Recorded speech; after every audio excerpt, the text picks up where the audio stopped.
good morning if you're in North America. We're doing some vector backgrounds again. I changed some settings on my mic, so let me know if it doesn't sound good or anything. I think I had too much compression on it before and it was picking up too much in the room, so turned down the compression a bit, but it might make it a little quieter. So anyway, we're back at the shading of this room. And I was saying how it was a little too bright. I want to try something else too. I'm going to change these red lines on the ceiling to red and gray instead of red and black. And I'm going to fix this line because it's awful.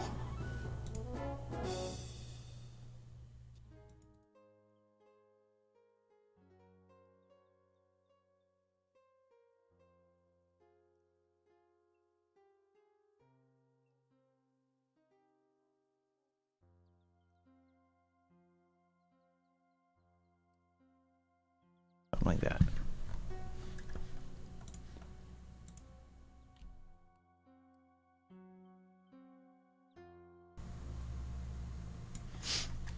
Okay, just so you can see more of the lines, I think. But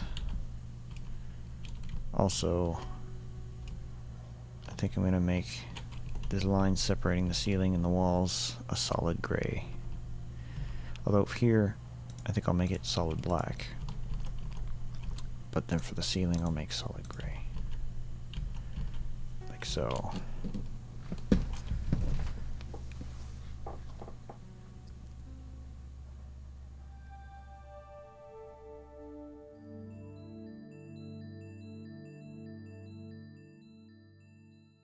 Yeah, these lines, the ambient light glow around the windows, I think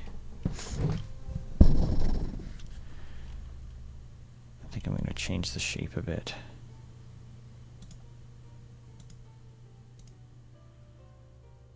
Don't really want it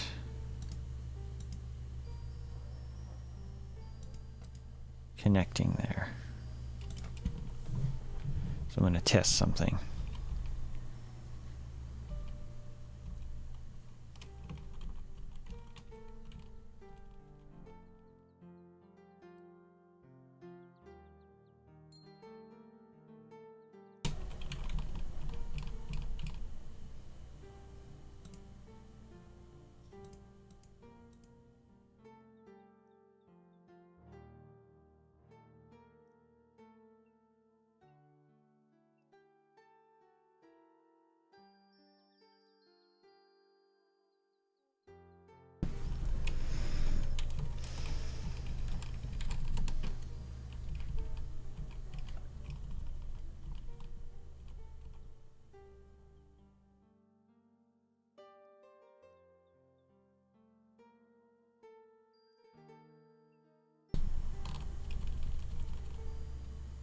This might be too wonky, I'll see.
Might be funky, I don't know. We'll see. Yeah, let's get rid of the fills for now.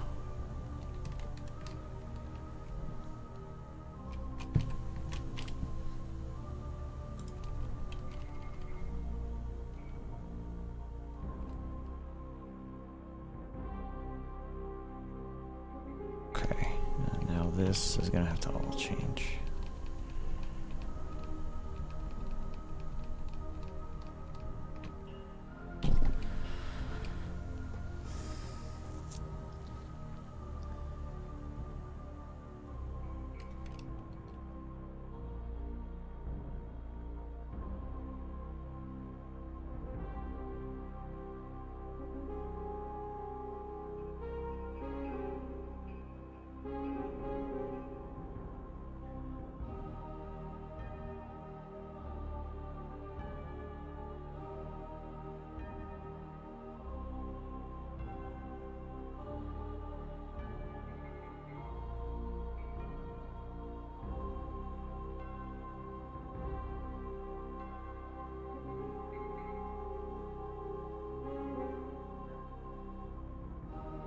Like that.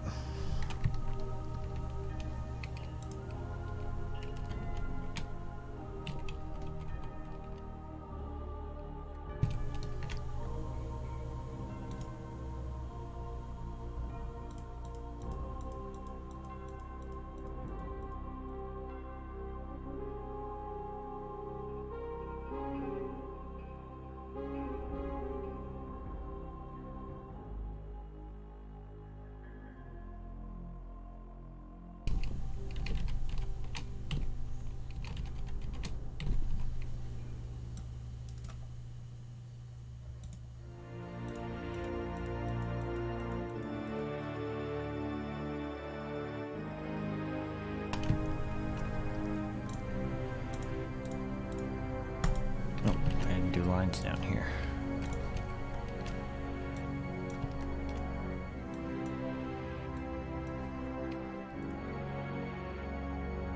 Here.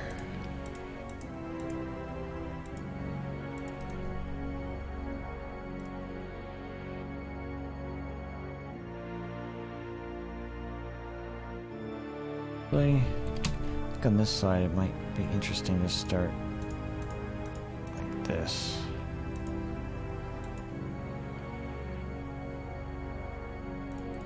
Who knows? Fill.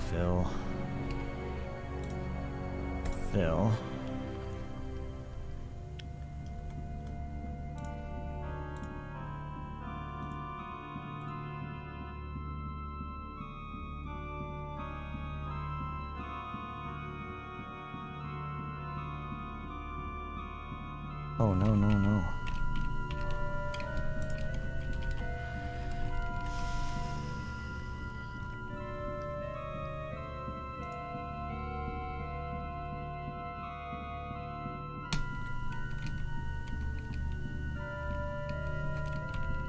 Oh, that's right.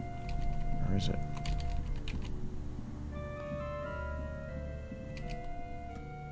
Oh, I definitely filled in the wrong areas. Yeah, I can't fill those in yet.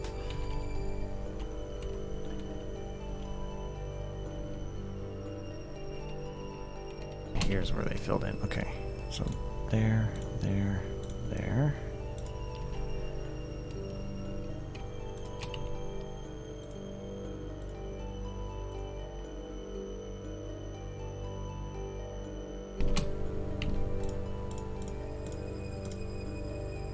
Okay.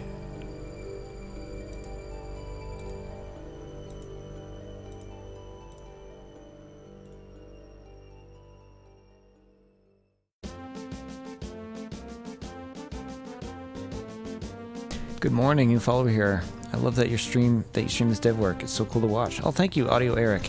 Yes, I know. I noticed on the my activity feed here you followed 43 minutes ago. So, thank you very much for that. I'm glad you find this enjoying. I'm glad you find this enjoying. What kind of English is that? I'm glad you find this enjoyable. I'm a little groggy. I woke up about an hour ago. So how you doing?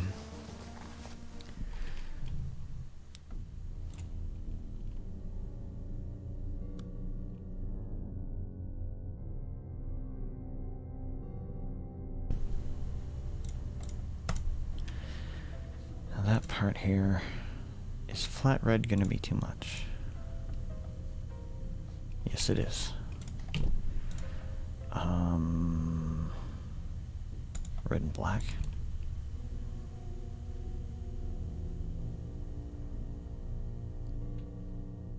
The way the light dips around there, it's probably too much.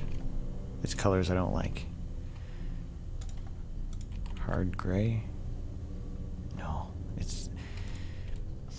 I'm not sure which color to use there.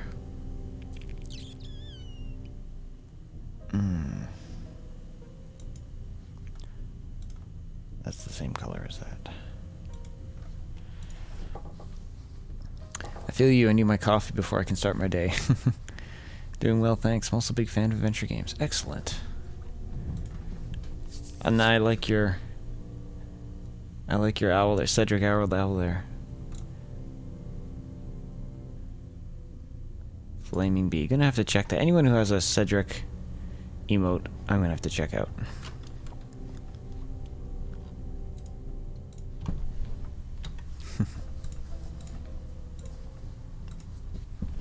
I got one of my own.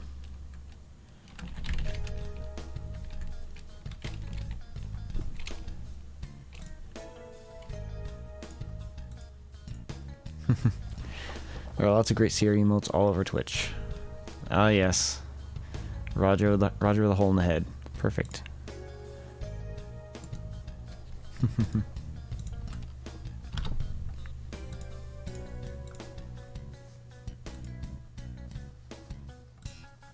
Yeah, it's a nice one.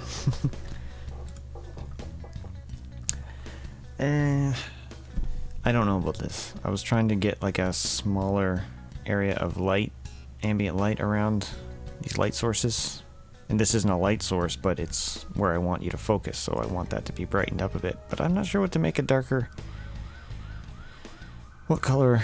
Darker. Sorry about the sirens.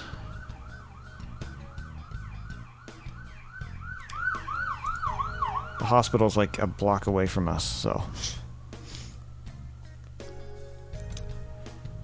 it can have its perks though. One time we had power outages.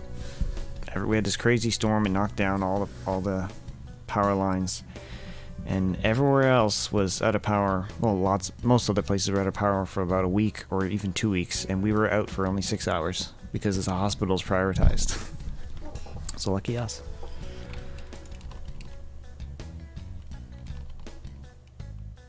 Yeah, I'm not sure what color to make this. Red is too strong. Maybe I'll have to come up with a different dithering pattern. What's this? That's going to be too bright. Yeah, it's no good.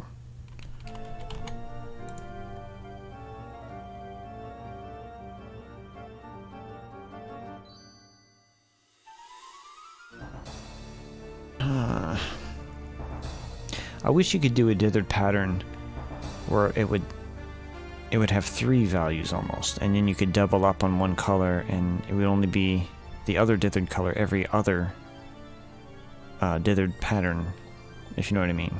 Instead of just a flat checkerboard with 2 colors, it'd be like a checkerboard with 3 colors, but 2 of the colors you could make the same, so it would... I wish you could do that, but you can't. All I can think of is gray. Like that. But it's too bright, almost. Blue would look wrong.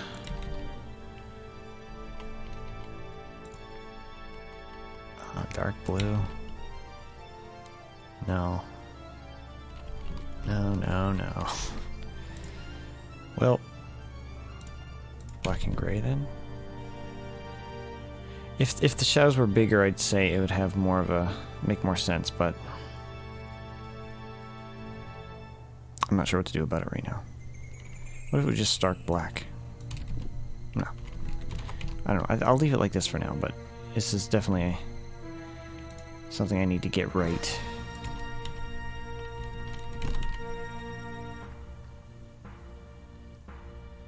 I still think the light is too strong.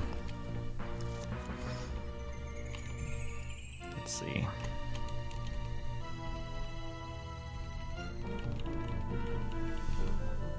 I'm just gonna redraw those gray lines.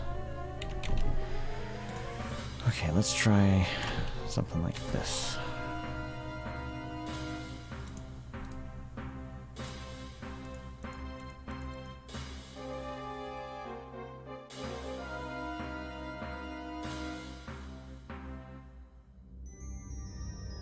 And I'm going to change the color actually to this.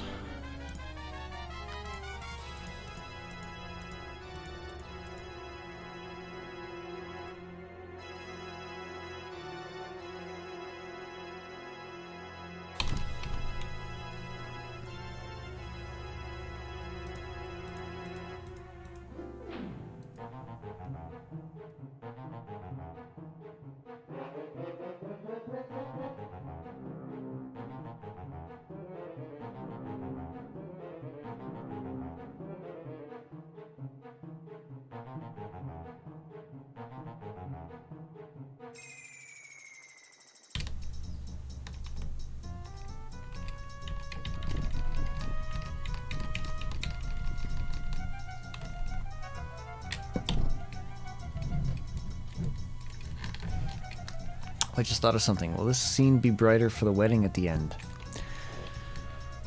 Yeah, I think I will brighten it up.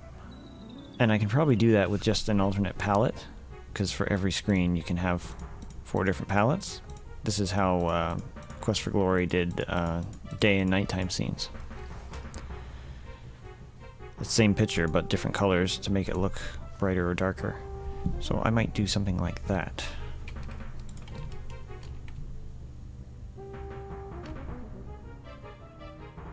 That's a gimpy looking line there.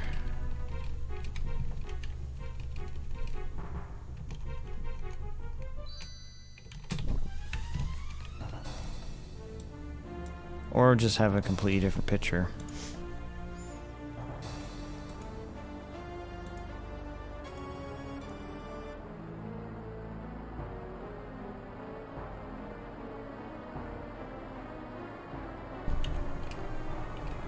It's not round enough.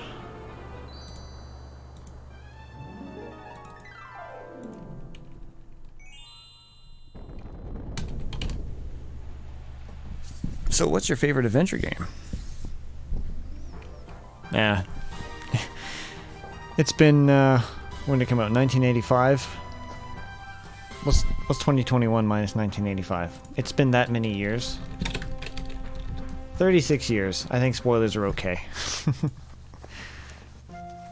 I mean, a classic fantasy adventure game where you save a girl in a tower.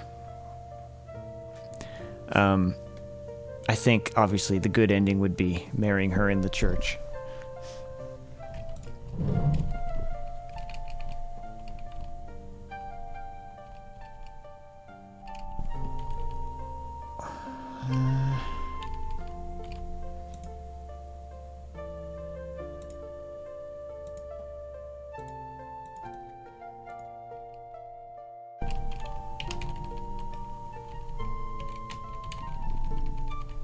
Make that a little rounder. And then the same thing here.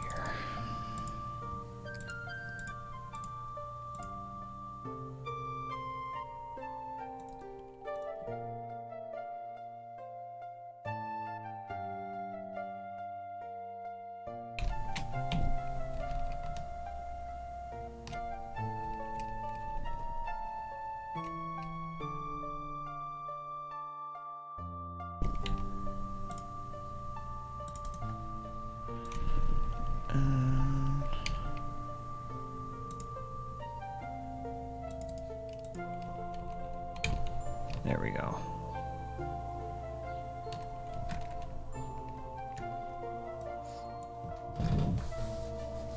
Yes, hello, Jay Frisbee. How you doing? You doing this fine Thursday morning? It's a little cloudy here, but we've been having a crazy heat wave. So the cloudiness and the rain these past few days has been really nice to cool us off.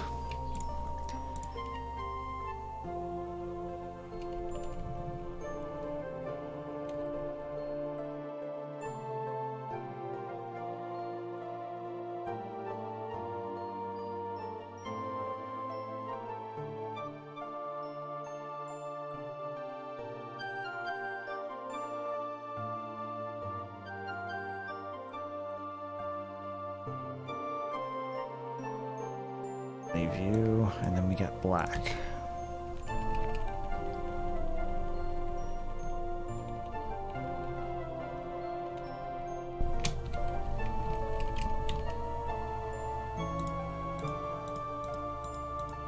I'm not sure if this will be too much black. I'm just trying to equalize the lighting between the dark ceiling I want to have here. I'm looking for a very... last stream on Tuesday, I was talking with a couple of brilliant artists who were helping me out, because I'm not an artist, and they were giving me some lighting advice, and I'm looking for something really contrasting and stark. Not too dark, but so they suggested I look at some noir photography, and that was really helpful. But I just want to make sure I'm doing it right.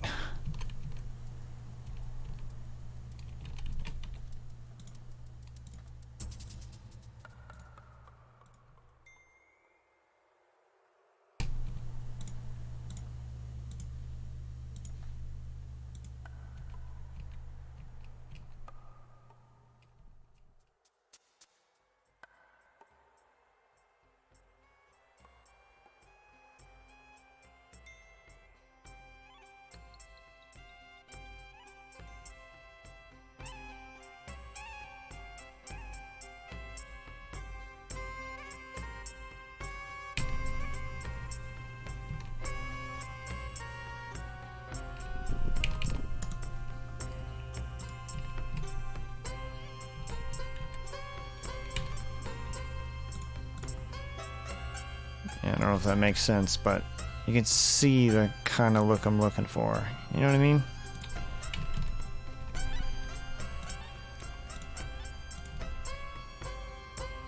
It's so hard to get a...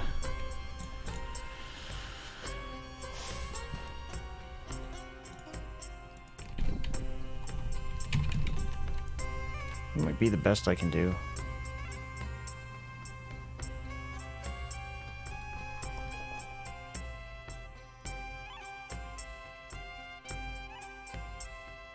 Yeah, I'm in Manitoba, Canada. We've been having an interesting weather adventure. 2 weeks ago we had a snowstorm. And then last week has been a crazy heat wave. Like almost 40 degrees Celsius. In fact, at one point I think it hit 39. And it was just absolutely swelteringly hot. And now this past week, just this past week, it's been like raining, so it keeps changing.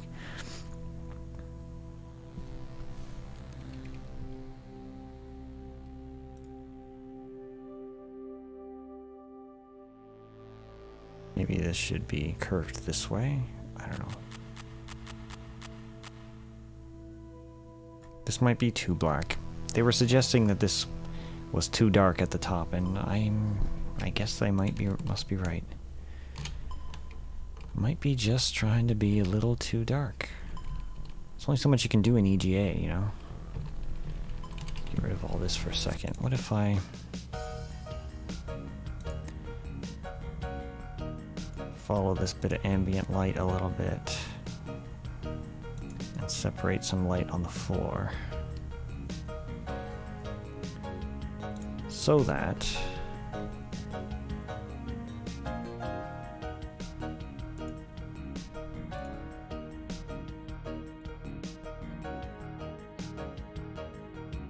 that's dark, but this will be a little lighter.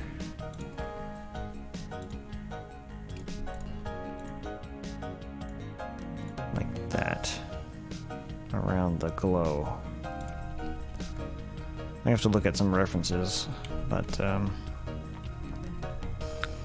yeah.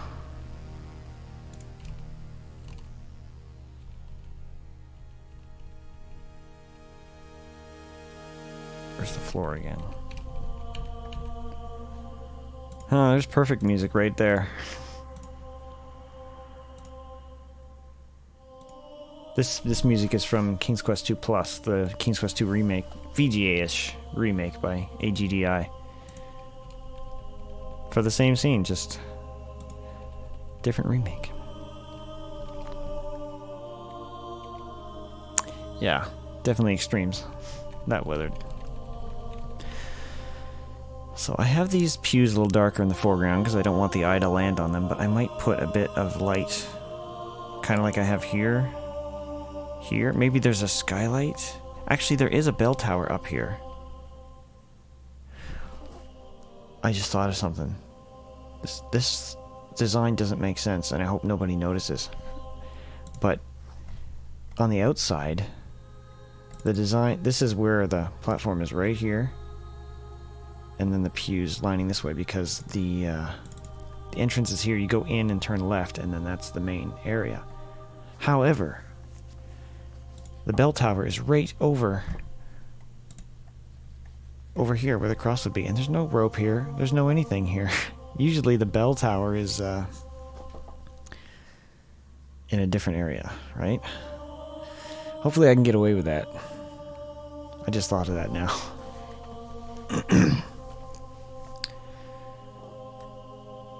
But yeah, that light at the top might be streaming in some light, so if I light up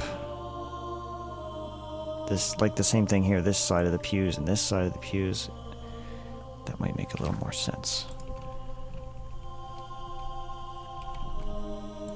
Also over here, I think I want to do a darker... What if I did this for the tops? No. No, Brandon, no.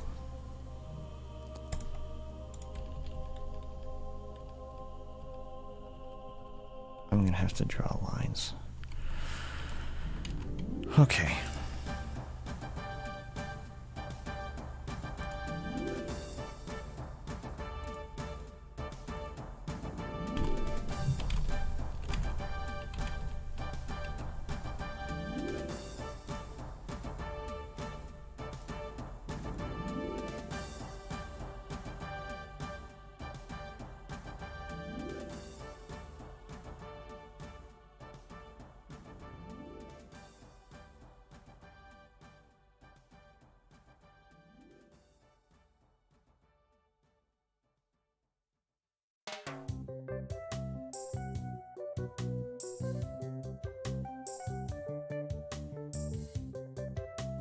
Good old Monolith Burger.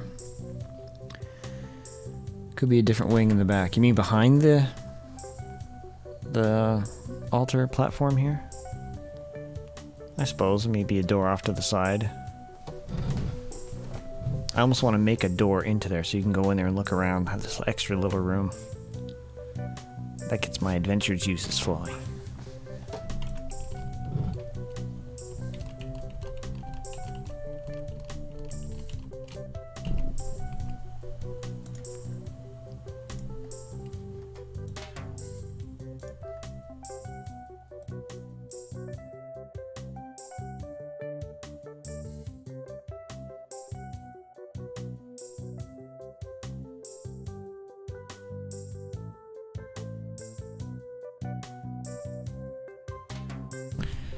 So hard to hit these pixels when you're not zoomed in.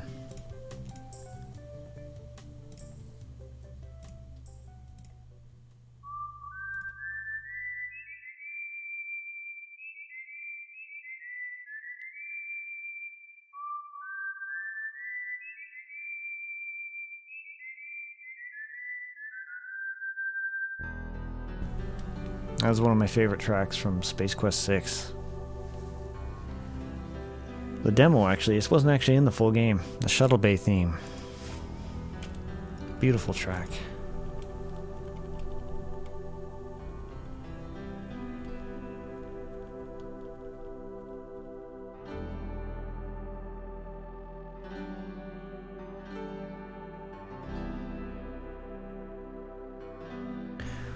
Or this section is around the back. Burger for lunch sounds great. It does sound pretty good. Just that, if you look at the original sketch here, let me bring it up.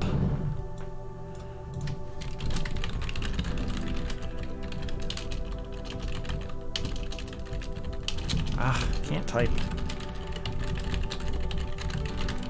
Yes, I have memorized the file path. The original sketch a fellow made for me has... So here's that side. Like, it's Unless I somehow... I had to zoom in because Graham was too big on this size of a background to make sense of the size. So I had to zoom in and I lost a window in the process. So it only kind of has this portion of the screen. As you can see here.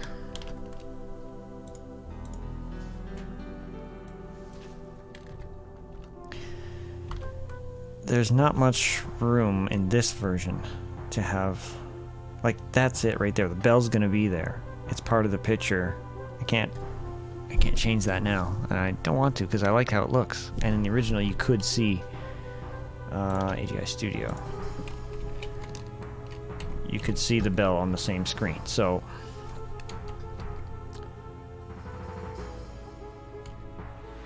only difference is when you walk into the mission or whatever it is. In the original, just walk straight in and there's it's like the whole separate wing is missing, or I don't know how they... I guess they just didn't worry about the inside layout. But that's kind of bugging my attention to detail now.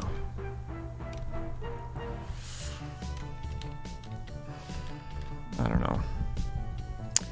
Just looks like it maybe needs a rope for ringing the bell inside then. Yeah, it's just... that would not be in the middle of the sanctuary. Like, it would be right here in the center. That's not going to happen in a real design layout of a building like this, a church, a mission, whatever.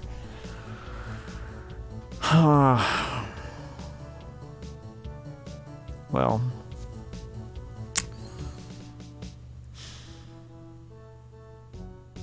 I can just say it's off to the side here. I'll just say it's off to the side. But how was the original sketch again? Yeah, it goes right to the other side of the building too. And there's windows there.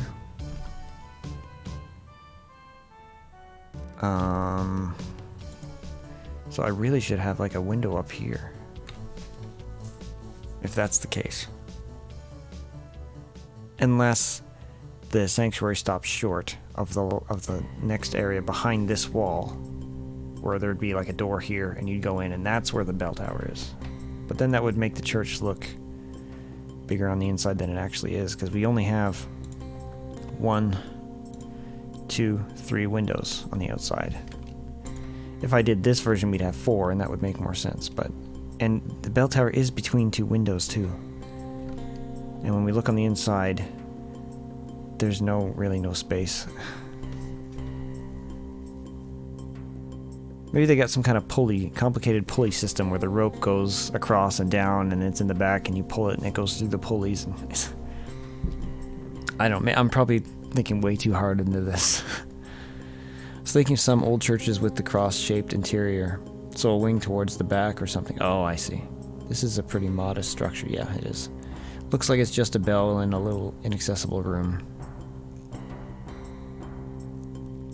Inaccessible where? Because you can see all of the ceiling right here. It's open.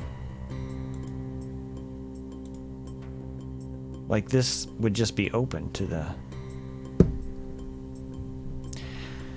Unless... what I could do is put some stairs here. I could extend the back of this church out a little, and then make some stairs that kind of go up and out of sight. What do we think about that? And then there'd be like a second floor, but then I'd have to flatten this ceiling, and you wouldn't be able to see the straight roof like this.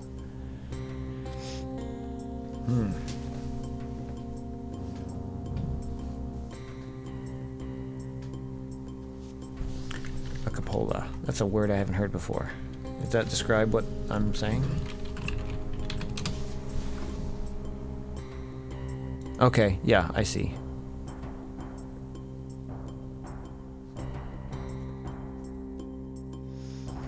Mm-hmm.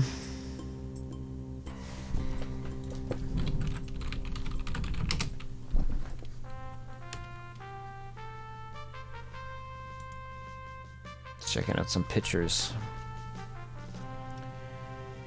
There's you usually have spiral staircases that go up to a cupola. Is that how you pronounce it? Cupola? Or is it cupola? Oh, there's some pictures of stairs out against the wall too. Yeah, I might throw some stairs in. That might be the answer. Kupala. Kupala.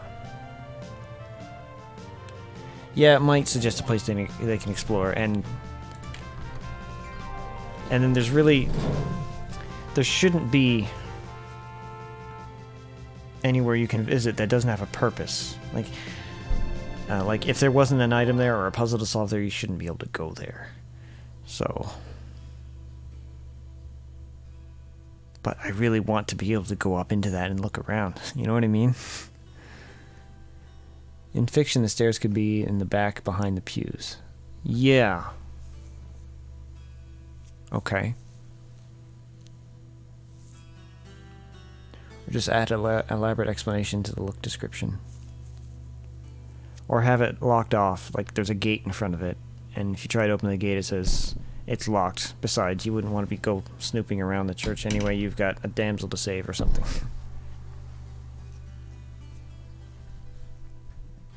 There's nothing up there that would interest you. Something like that. But the only problem with that is this is the top of the ceiling right here, and this is about where the bell tower would be, this beam. The cupola or whatever. So I'd have to close off the ceiling at this beam instead of having an open ceiling like this, slanted ceiling. But churches usually have the slanted ceiling, right? Like the full open, so it looks big. But I mean, this is just a little mission. Decisions.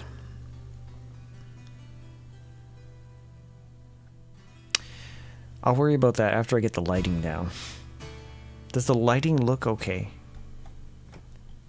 That's kind of what I gotta figure out first.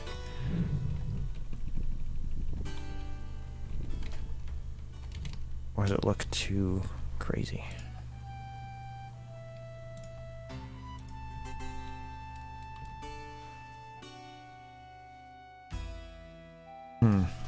Now I was looking at Colonel's Bequest.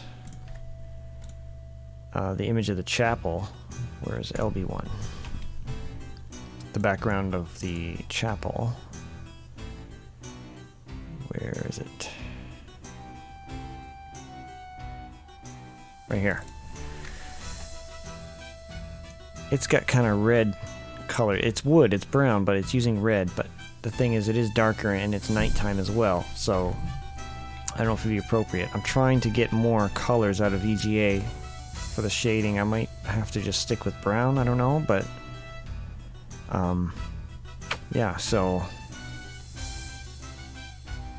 the red, I don't know, the red kind of looks weird now that I have it there. Does the red look okay? What do you think? Also, this screen has no blue at all, but then I realized the original has 71. Has a blue altar. I don't know if how much that makes sense, but I'm going to use the color blue anyway, just to have it be a bit more colorful. So, say we do... Well, here's blue and gray right here. If I just use a flat blue for the tops, and blue and gray for the edges, and then might as well use yellow for the cross, I guess.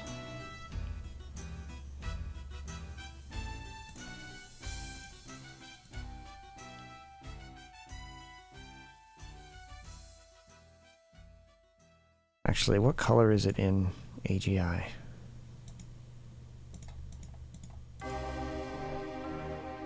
I used some dithered colors for when I converted this AGI picture to SCI. I changed some of the colors to, so it's yellow and white I made it to, so it was probably full yellow. In fact, I can just check AGI Studio. Yeah, it was fully yellow. Okay, with some brown and gray accents. Yeah, I'm not going to use that color. Let's just try straight on brown. Okay. And when I draw the cross, I'm going to change its color to, let's say, black is good for the bottom and the side, but the front will go brown.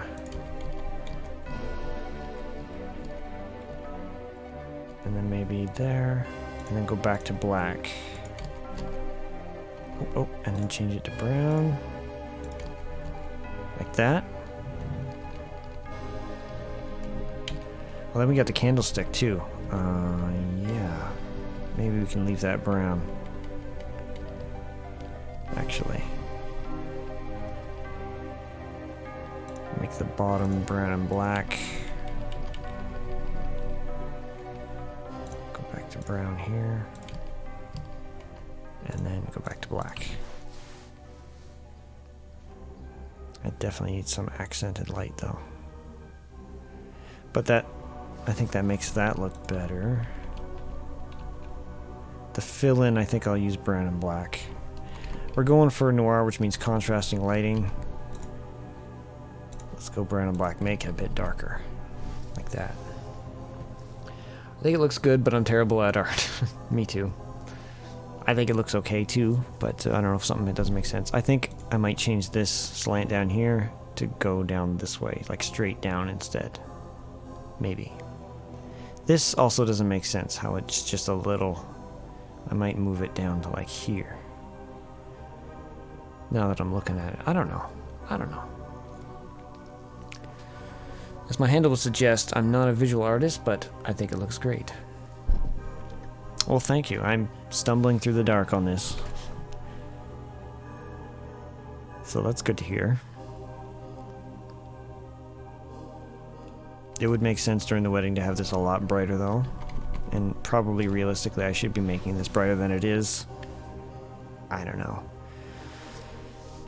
But maybe I'll make the ceiling black and gray.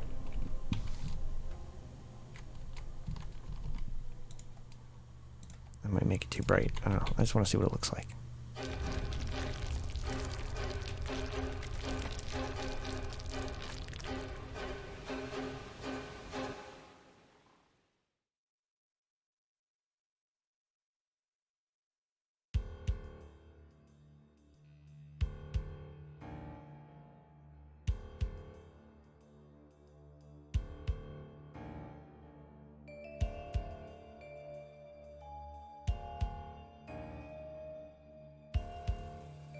Or blue.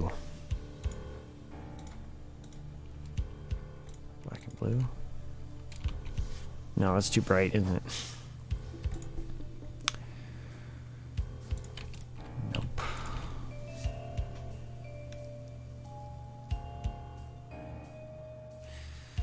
I'm stressing, I'm obsessing. I gotta dial it back here. I gotta move on. Let's do something else and come back to it.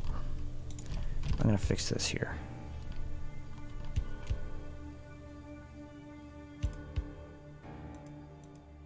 Make this just come straight down.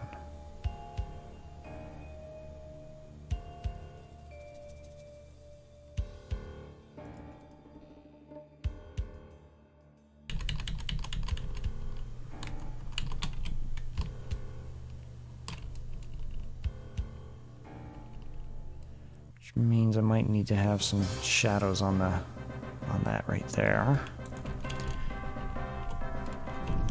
I don't want to have everything black outlined either, because that makes it look too cel-shaded and cartoony. So one right here, I'm going to change this to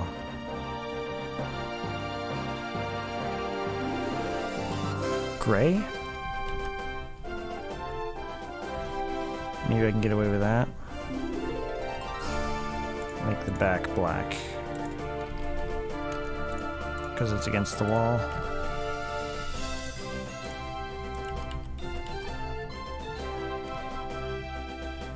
Okay.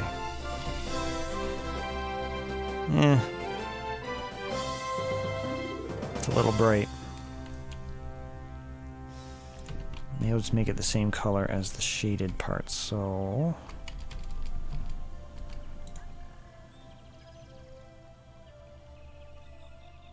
blue and gray.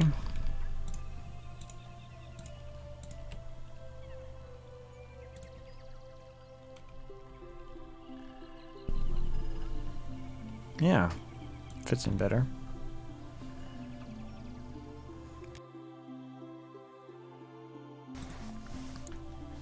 You didn't hear that, but excuse me.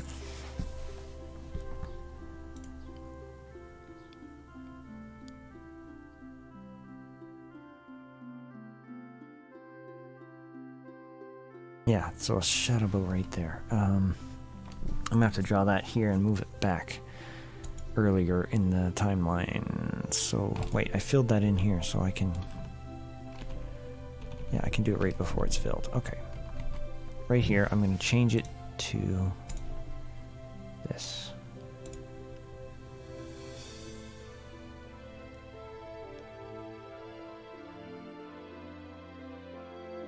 Maybe you kind of curve the light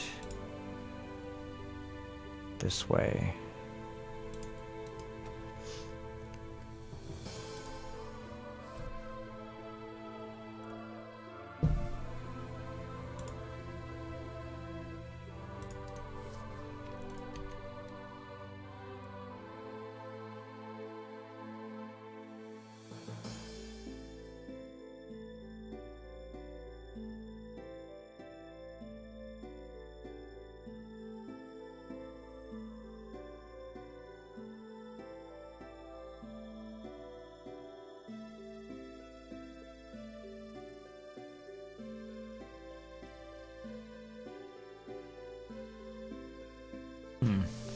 There's a lot of gray, dark gray being used in these dither patterns, so it almost blends in a little too much. I need something to define this edge, as well as this one. So I'm going to change my mind. I'm going to say the top edge is going to be just dark blue.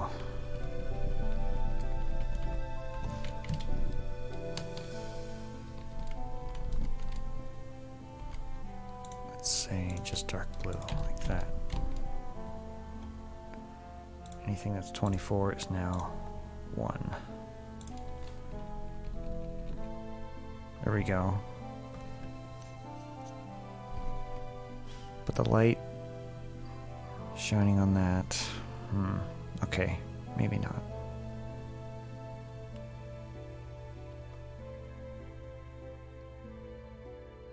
I kind of like the way the light is just kind of spilling onto this. I don't know where this light source is coming from, but I want you to look at this. I don't really care about this back area. Another thing I'm going to do is I need a green and yellow color. Which color am I not using? I'm not using this color, so green and yellow. And I'm going to use that color for the light from outside, like that. I want it, it's like it's almost too bright to be able to see anything out there, but also want some hint of something out there. Maybe...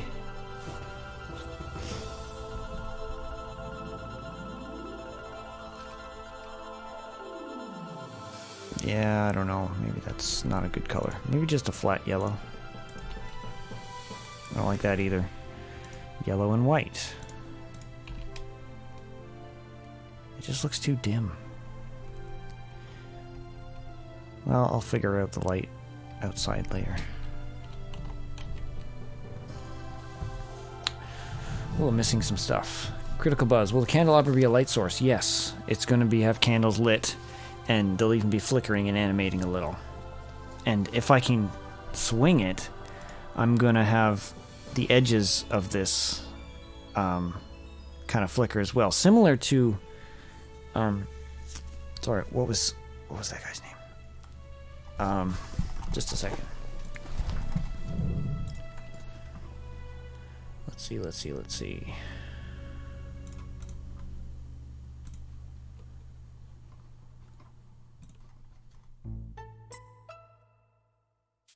Similar to this.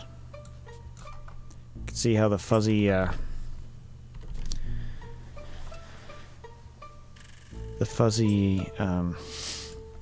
pixelation dithering patterns going on around the flickering candles. I'm going to try to do that. I might even get him to do that. He's Deavor.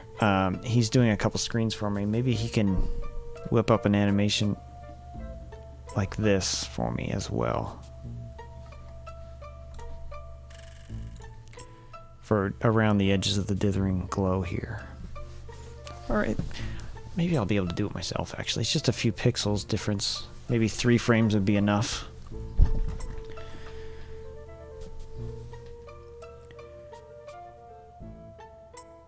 The shadow suggests it will be. Yeah, it will be. Tense music for this church stream. I got a whole ton of Sierra Dynamics music playing in the background. Hello, Sir Marks-a-Lot. Good to see you. Thank you. It's looking great, thank you. Any thought about making the roof silhouette navy blue to mirror the blue floor? I tried it. It looks too bright to me. In fact, there's still something that looks wrong to me about this. The edges of the blue here. I think I want to go back to what I had before.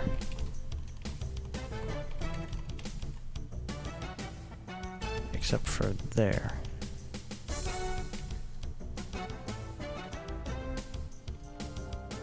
Right here, I'll go back to solid blue.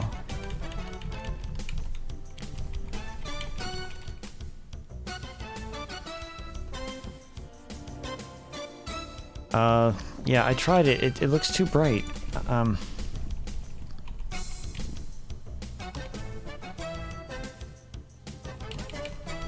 Like, even if it's dithered between blue and black, it's just too bright. It doesn't look stark enough. It looks way out of place to me. I don't know. I even tried gray and black. It still looks too bright. But I don't know enough about art. The Deluxe Tux. Good morning, all. Good morning to you, sir. Shadon! Man, we almost got a full house today. Nice to see everybody here.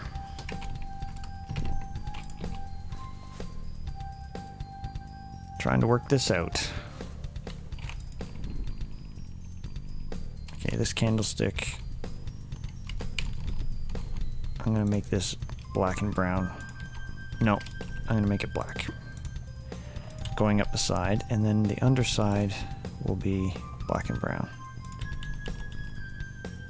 And then here will be brown.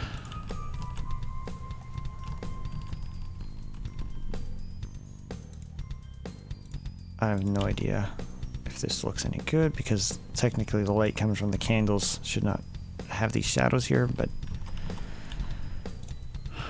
it's got to have some variety than just a plain brown, so maybe just some staggered dithered lines will make it look a little better.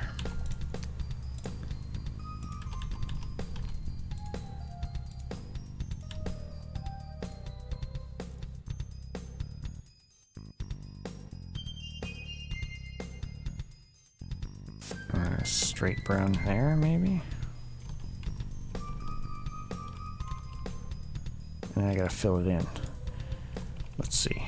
Go back.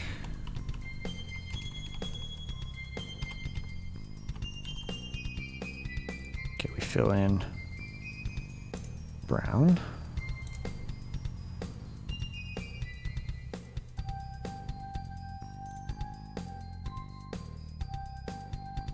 No. Just keep it brown. This is one of my favorite Sierra soundtracks. Cocktail Vision, actually. Goblins 3. It only exists in OPL form. The CD version had CD audio music, but it was completely different music. I prefer the OPL music.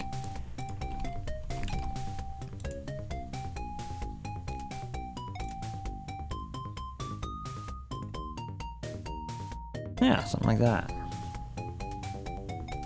Looks alright. Maybe I should make...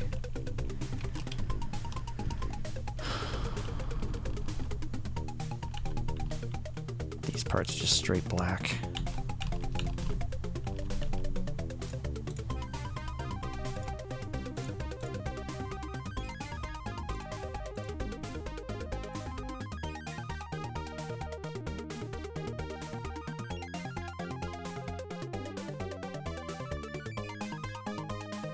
You know, it could also use like maybe one yellow line down to have a bit of a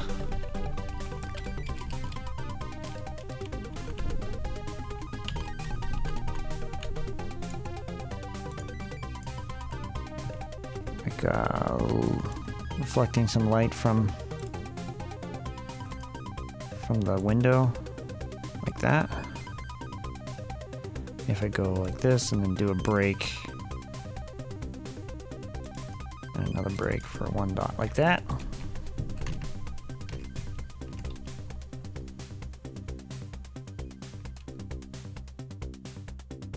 I don't know. It's drawing more attention to the eyes now, which I kind of didn't want, but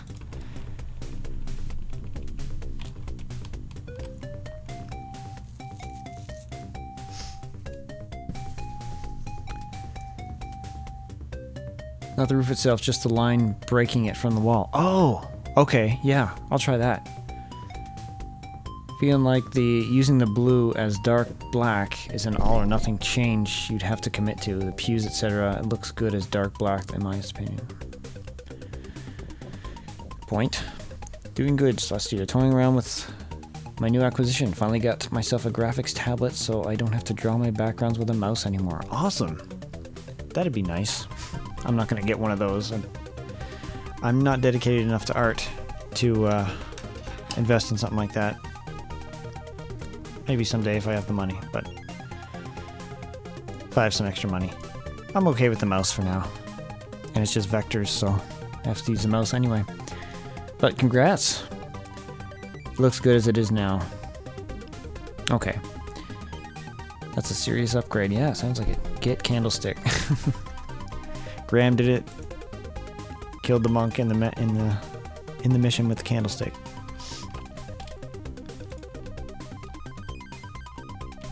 I should put some said statement in there. If you try to get the candlestick, it'll say, I don't have a clue why you'd want to get the candlestick.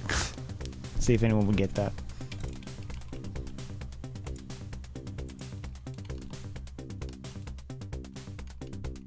Corny jokes are a must in King's Quest, as we all know.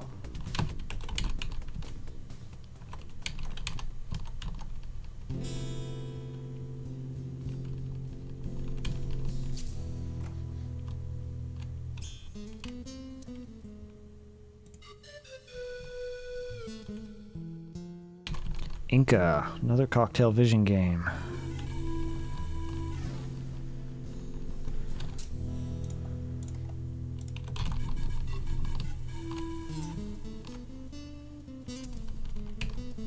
Yeah, I don't like this fill.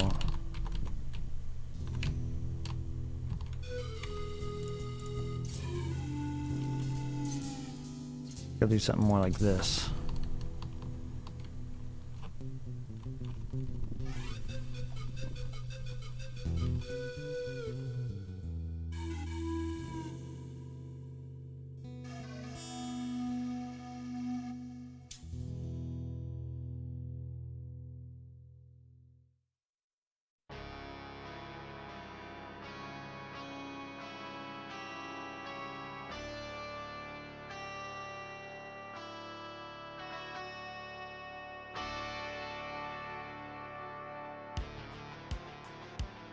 A small detail like that would look better.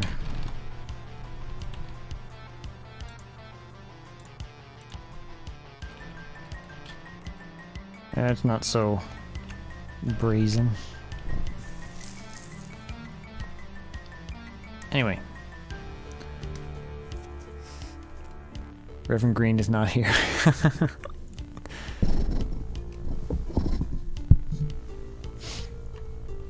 Okay. I'm gonna save this. Export. Progress so far. Let me just try the blue on this. I wanna see what it looks like.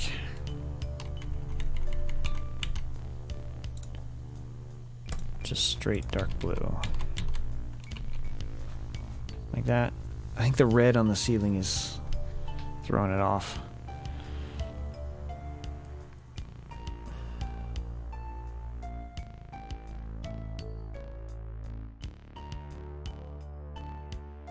I also still don't know about the red on these pews. I might go back to brown. Easier to do the history brush, or history tool. What is this called? Just history.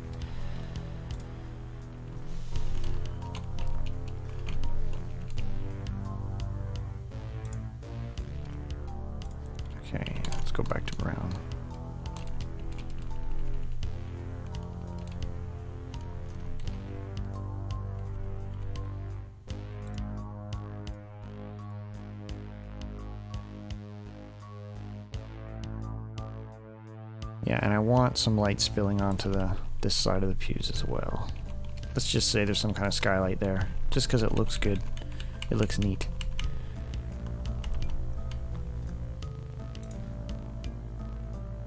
Not very far in though, just like here.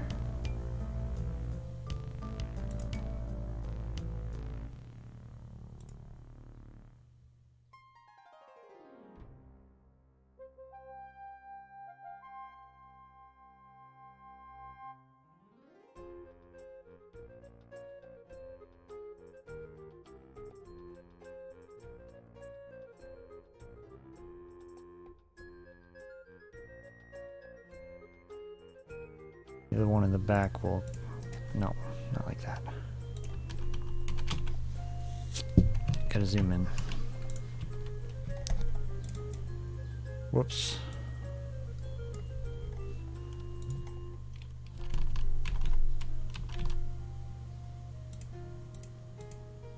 The one in the back doesn't have as much of the light. It's starting to taper off there.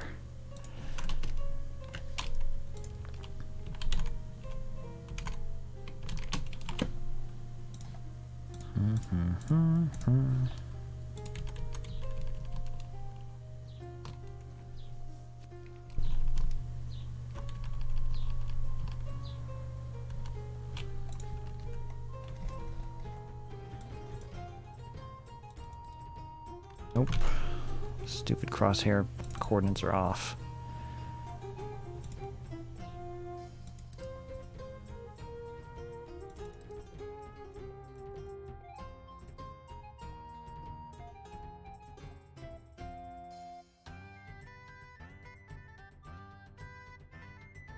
No? Now what do we got? We got... I don't want that there, no.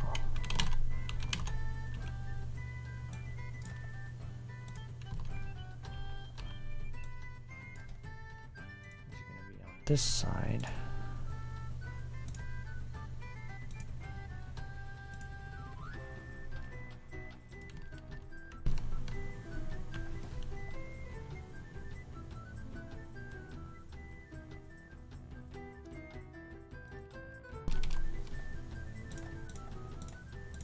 And the tops of the pews will be flat brown. Or no, the other color I had here. Once we get to the tops of the pews. That color.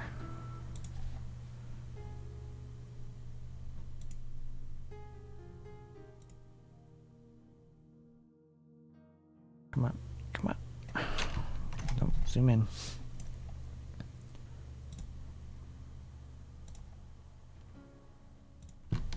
There we go. I like that.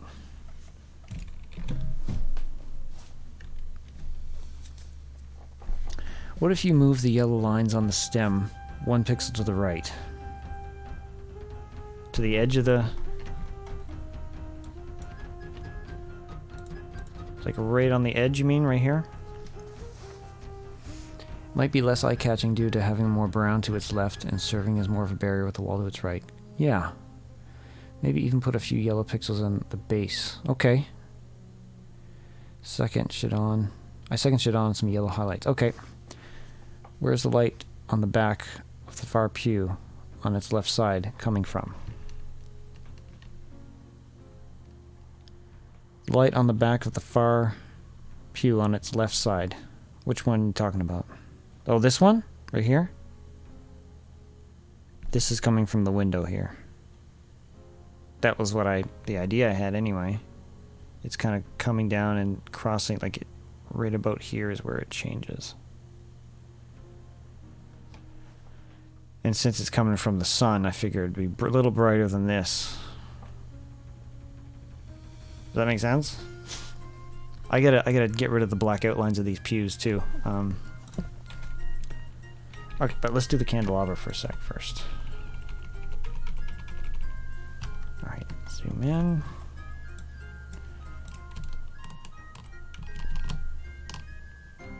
Okay, so these lines, we'll move them 1 over. Luckily we can move commands very easily that way. I will, however,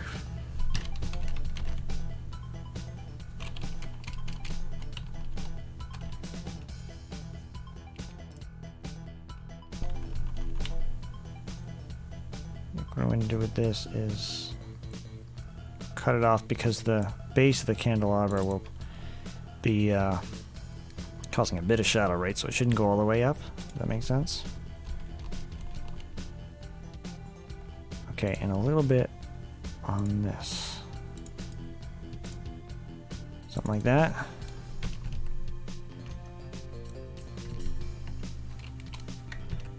I think at the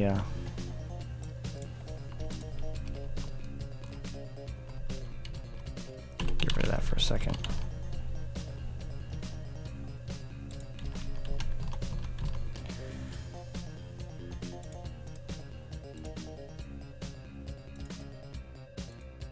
Something more like that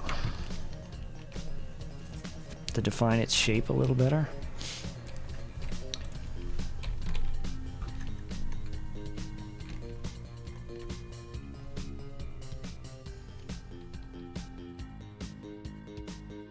I'm gonna put candles on there too, but oh, maybe I should just do that. Draw them right on there with, I don't have a gray and white. Just do white.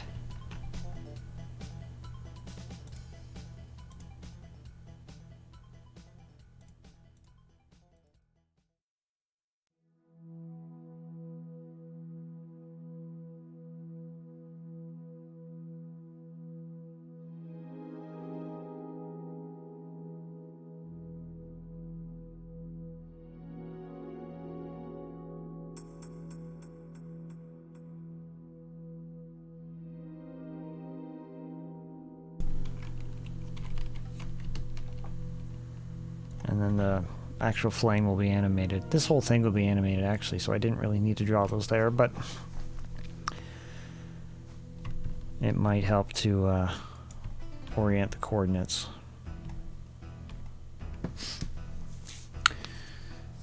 All the pews in the row further the far on their back left sides, not the right side with the direct sunlight.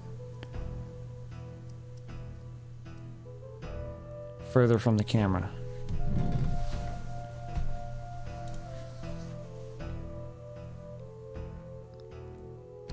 All the pews in the row further the far. I'm still not sure what you're referring to, I'm sorry. I don't really understand.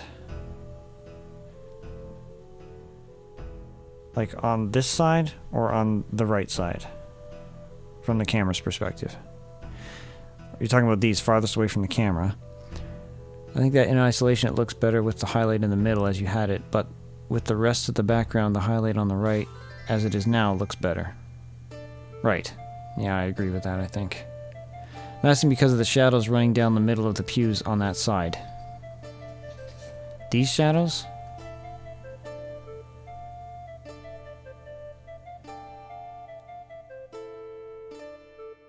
Brighter light along the aisle from the door? Well, I'm envisioning some kind of skylight. I'm just the light spilling out to the center to kind of. I want there to be some focus on like the path you walk. I don't want this to look interesting. I don't want this to look too interesting, or this besides the camera being there. The whole point of this room is to walk down the center and talk to the monk at the end right here. So those are the brightest areas. So that's. I don't know. Maybe it's really off base, but. Like this light here on these sides, this portion of the pews is coming from up here somewhere. It doesn't really make sense, but I just thought it looked dynamically interesting. Does it look too weird? Yeah, okay.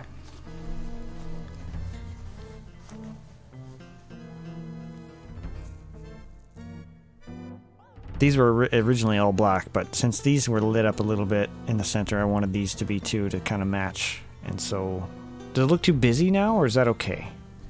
I'm gonna fix these black outlines on the pews. I don't like them.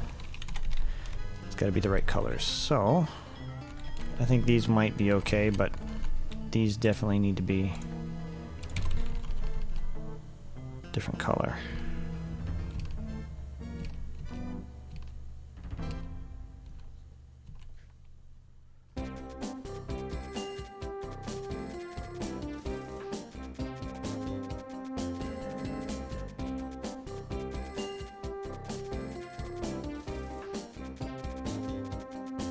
Might eventually have to redraw some of these, but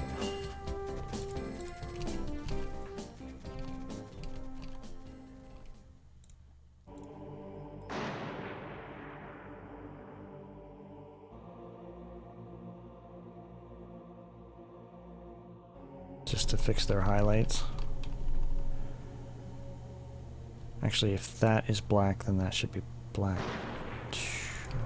How does that look so far?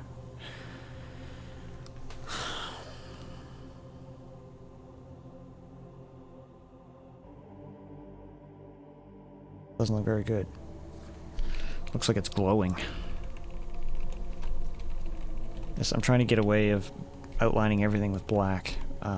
Maybe black and brown. Just for the highlighted parts.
Don't like it. Guess I'll just go back to black. No, it makes sense. Okay, good. The dynamic of light really pulls the eye from cross to candle to windows. True aisle doesn't really stick out much at all. The aisle doesn't really stick out much at all. Saying that's a good thing, or what I got is good, or I should fix it. Yeah, I don't like... I'm gonna have to use the black outlines then. I didn't want to, but... That's not the worst thing.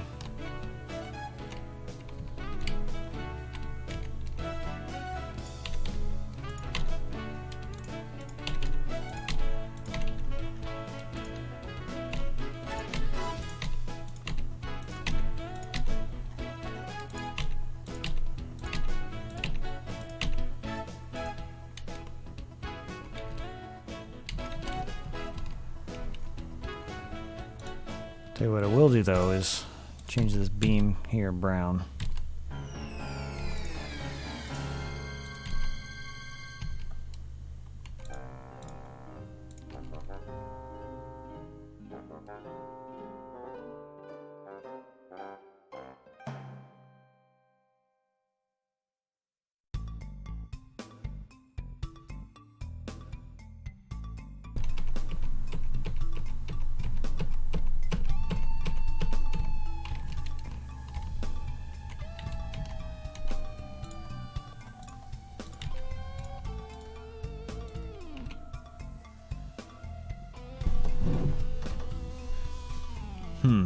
How are we feeling about this blue line, by the way, since I added it there?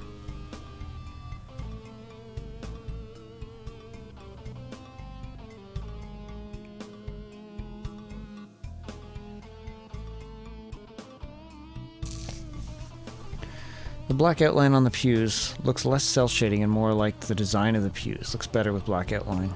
Yeah, I don't think I can get away from it. It looks fine like that. I don't like using very much black outline if I don't have to. Like on the cross here, that would have been too much. But you kind of want to use a color that's a darker shade of whatever the fill color is, if it's on the highlight side. So I think I might have to do a switch in the floor color right here too. Or let me just experiment with that for a second.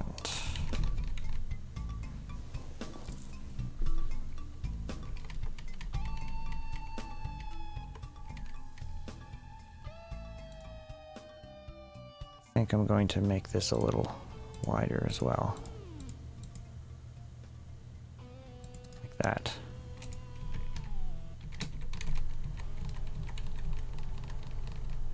And I'll match that up. What coordinate is that?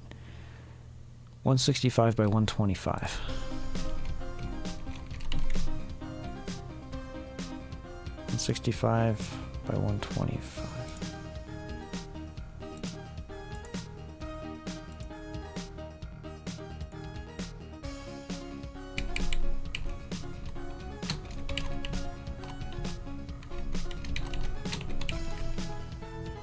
That a little wider. I don't know. Maybe it made it worse. The floor.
Obviously the pews would cast shadows, and I want the aisle to be lit all the way up, so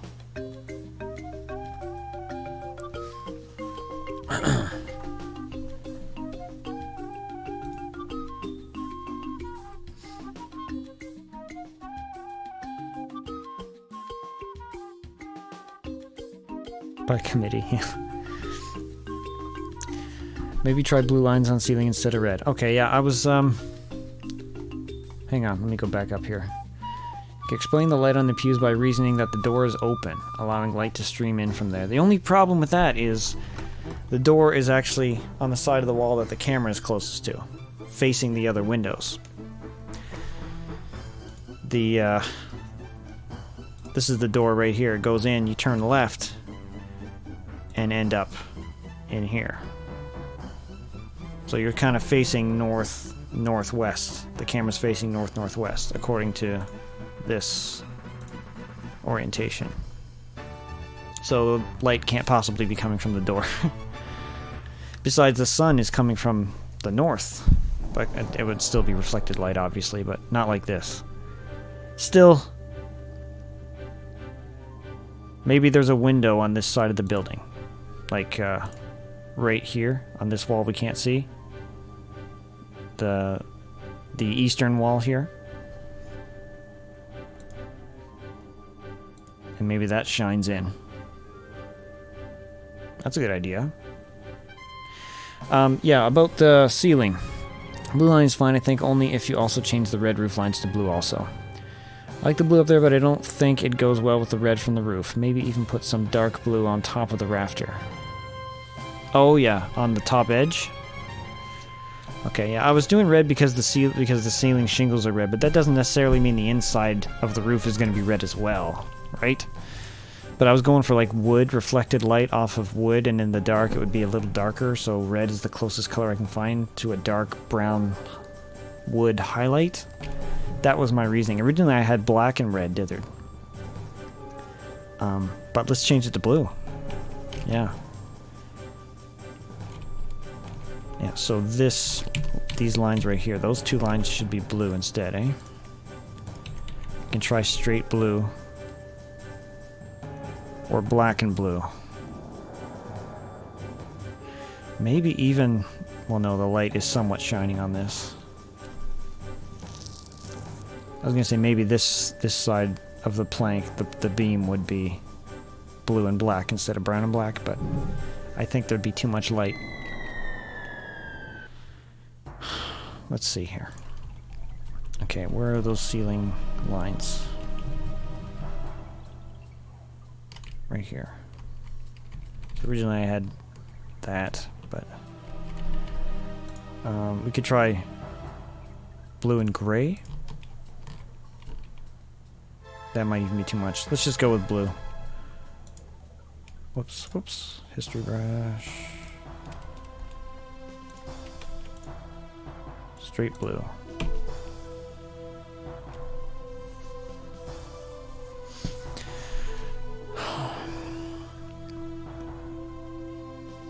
Maybe blue and black on this line beam here.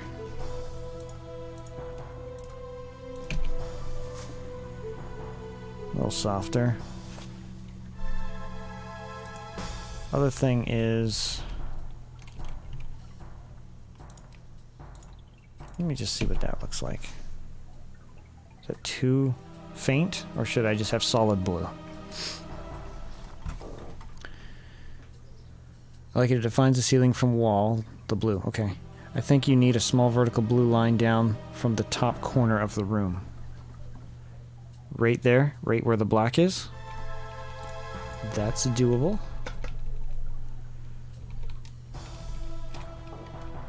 I'll have to wait until the shading comes in so I know where to put it.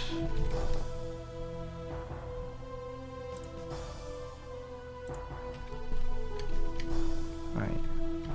That's where it's done. Blue.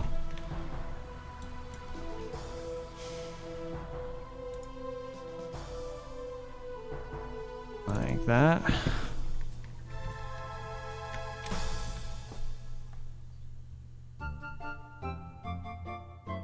Maybe that line should be black and blue dithered. Let's just try that for a second. Like that. That's a little fainter. Maybe that works better.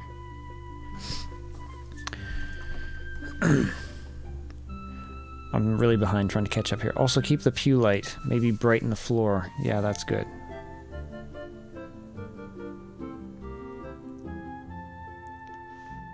Okay. I agree with Sir Mark's a lot. Highlights in the aisle would probably be good. Highlights, how do you mean? Looking good. I plan to spend 1.3 seconds in this room during my speed run. Oh, thank you. That's what it's all for, right? Yeah, that does a lot. Okay, I'm sorry, I'm catching up here. Truth should on. Just say there is a window we cannot see on the back wall of the church. Yeah. That makes sense. I think that's the perfect explanation. I never thought of that. Even though the sun is coming from the north and not from the east. That's okay. Light concentrates in the middle of any space. That's just a scientific fact. Yeah, go with the eastern wall explanation. Try the blue. I think they may be onto something. In any completely black area, dark blue is 99% the way to go in my experience. Yeah. I like the blue-black dither on that. It draws the eye away from the ceiling. Okay, yeah. I'll keep the dither lines then. I'll just keep the solid one for the hard lines for where the roof begins and the wall ends.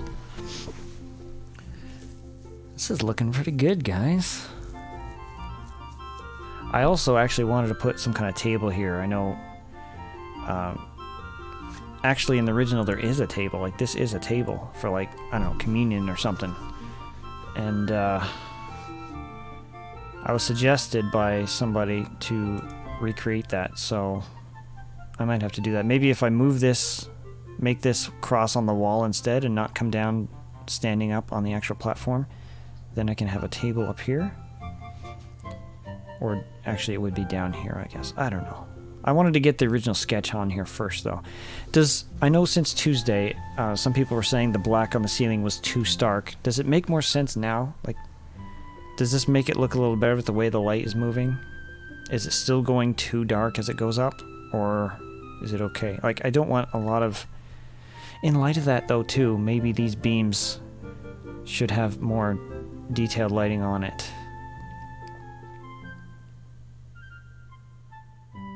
Like, maybe it shouldn't be this bright all the way across and all the way down. Maybe I should include the shadow information there in the beam.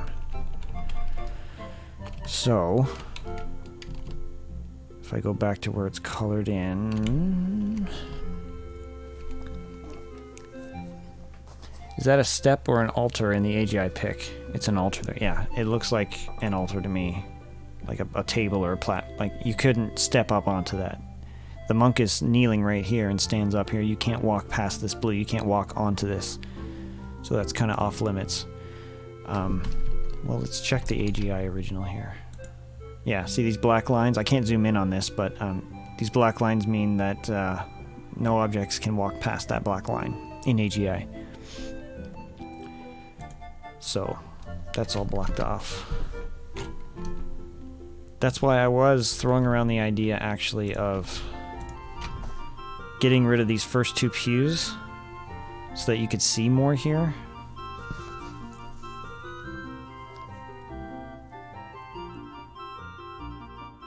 But dark is good there. I think you can get away with just providing a hint that the ceiling is there without drawing in any detail more than a few lines. Focus is on the rest of the room. Right. This is kind of the stark kind of lighting I was envisioning. I just didn't know how to do it, so I thank everybody today and Tuesday for helping me out on that, giving me some tips. Yeah, this needs shading detail. Maybe with the light coming in from that wall on the east side, I'll cut off some, like right here, and make this part darker than this middle part, and then cut this part off here, just like the pews. In the same kind of area. Let's try that. I just gotta find where it's filled in. Yeah, right here.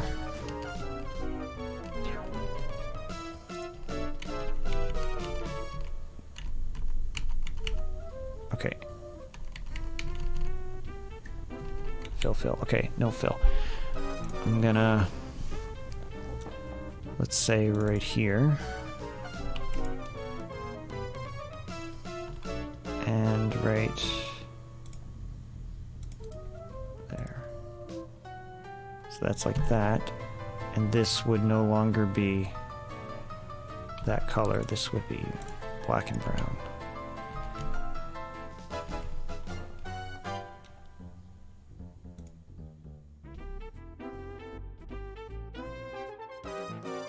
A bit of a slant to it. So it looks like it's the edge of the light source. Like that. And this would have to be straight up. Maybe black and gray, actually. Or should we use the blue there? Is that too much? Yeah, it's in the ambient light glow, so... Oh, but we could cut it off about here. Oh, come on. These coordinates. Like that, and then fill the rest in with the normal black and brown. And I'd do the same maybe on that part.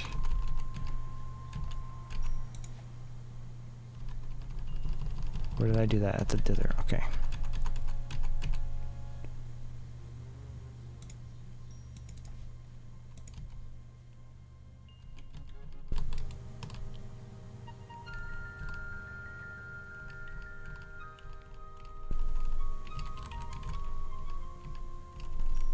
Where are these lines? Dark is good there. I think you can get away with just providing a hint that the ceiling is... Yeah, I already read that. You may find you'll add more blue and use the black as lines to create wood detail or shadow. Okay. Oh, that's the top of the pews I'm doing now. Okay. Well, before I do that, I'm going to switch this to brown. Do a quick flood fill here. And go back to... Is that 22? Yeah, 22. And just to finish the rafters up here.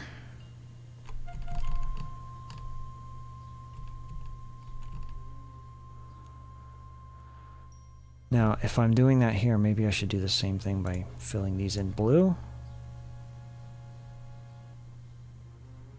And then go back to dark. There and there. What does that look like?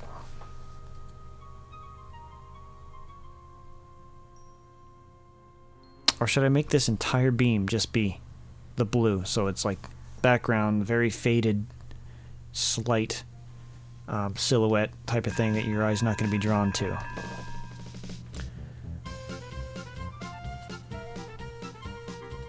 Maybe I should make this whole beam blue. You know what I mean?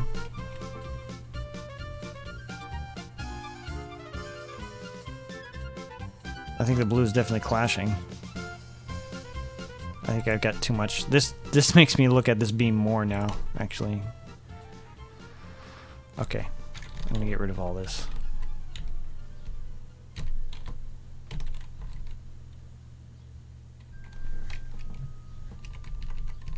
But I'm going to change the color to blue. And I'll fix the highlights later, but...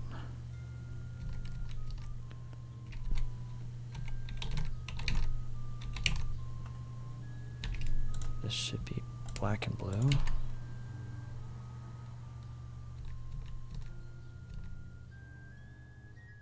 Maybe that should just be straight black on that side. Okay, the highlights anyway will go blue.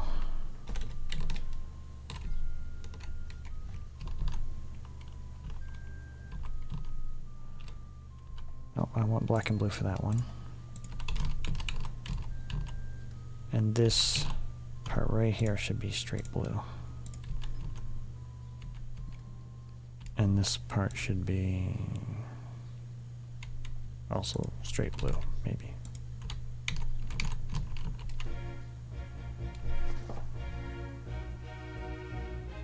This is gimpy, but my eye's going towards it too much. Was it better when it was just brown, all brown? I may be in the minority here, but I don't like the blue on that beam. Yeah, I was trying to draw attention away from it, but now that I see it, I don't like it either. Adding contrast adds interest, which we don't want. Yeah. Alright, let's just go back to the flat brown.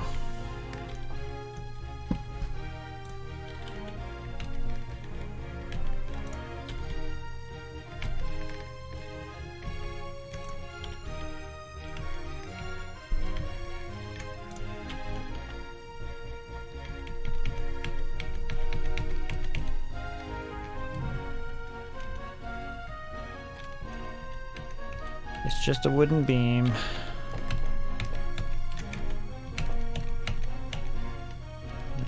Redo that. There we go. I'll leave it like that. That looks okay.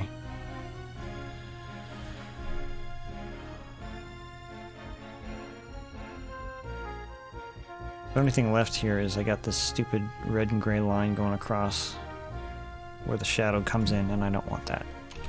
I'm just gonna fix that quick. Coordinates. That'd be easier if I just draw over it. Where's the fills?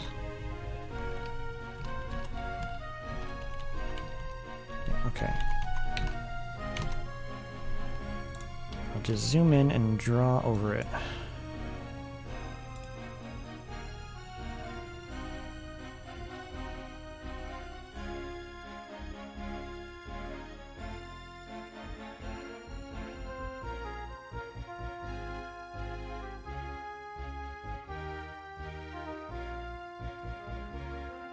Oh, these gray patterns don't line up.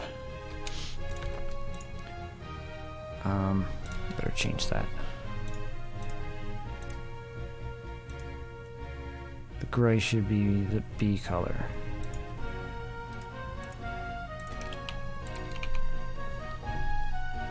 Oh, that was the wrong one.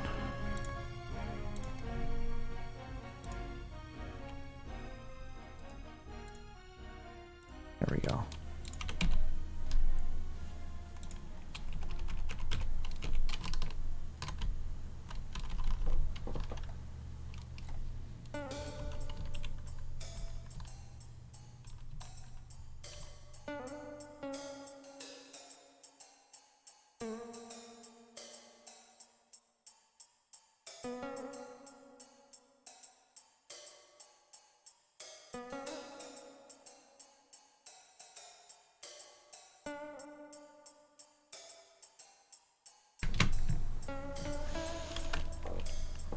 There we go.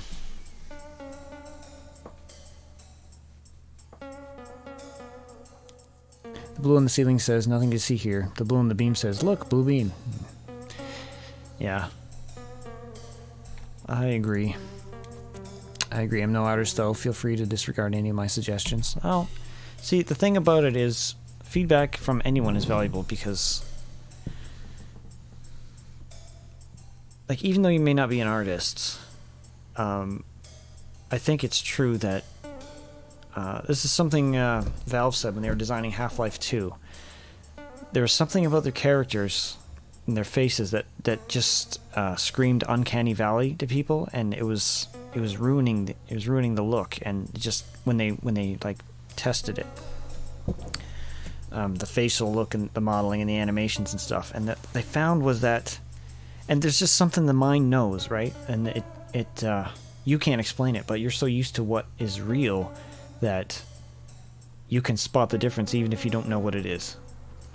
That's what Uncanny Valley is. And they discovered that it was because human eyes are not perfect spheres. They're slightly elliptoids or whatever. They're slightly like squished a certain way. So when they did that in Half-Life 2, they took the model of the eye, squished it a little. Suddenly that problem went away and it looked far more realistic to a lot of people. Just little tiny details that people can pick up on. So I value input from anybody who can, if something looks off, I want to know, because it's going to be people like that who are going to be playing this, and I know not everyone's going to be obsessing over the art in the game, but it's got to still look partially right, so I am well open to feedback and criticism, especially since I'm no artist.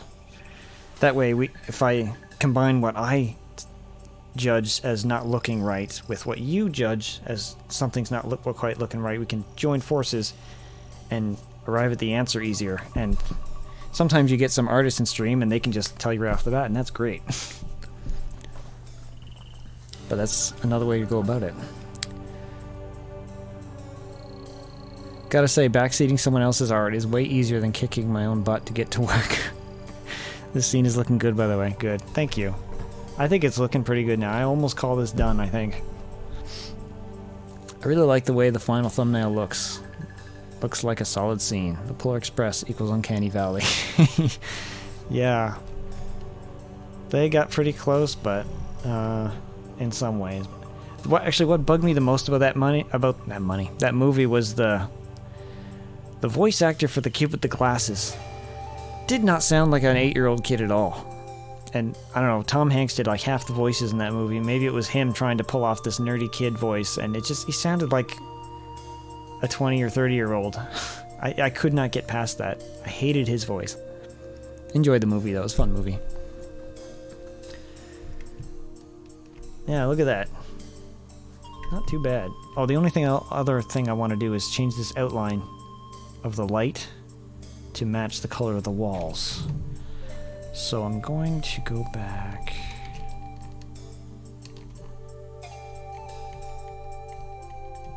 Yeah, that's the problem. I gotta redraw it entirely. So I'll keep it gray here. From here to here. Actually, no, we'll go here to here.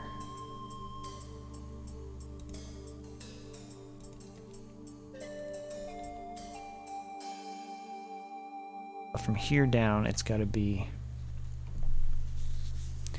that color of the wall we want lit up, which I believe is this.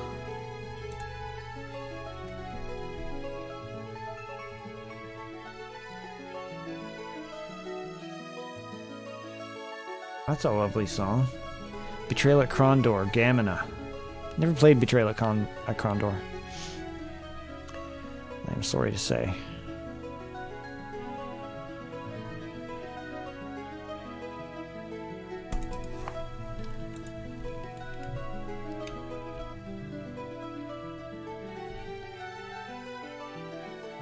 Oh no, I should have done it the same color. Oh no, I shouldn't. Is that really what I had the color as? No, no, no. That's wrong. History brush, history tool. That shouldn't be there.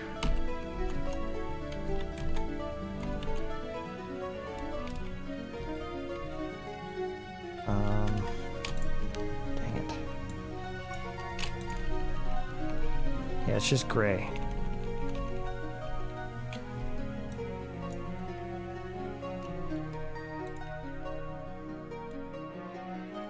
And then on the floor is going to be a dark gray, so we gotta change that.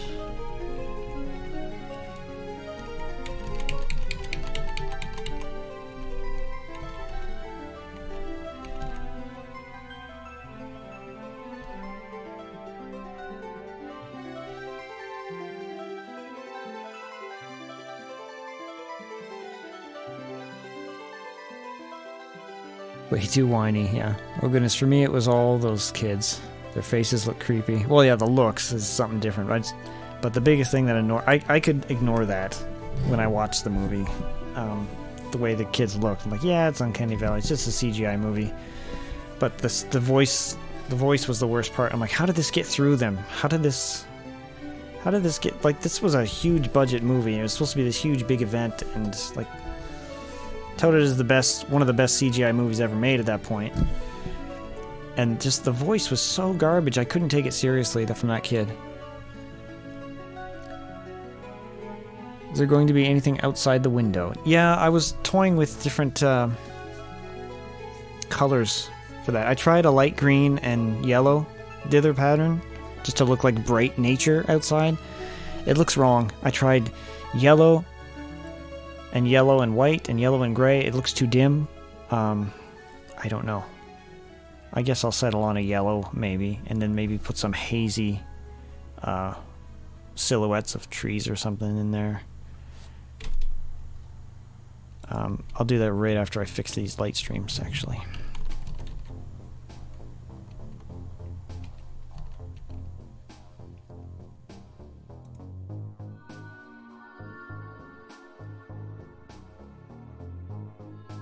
Gotta get rid of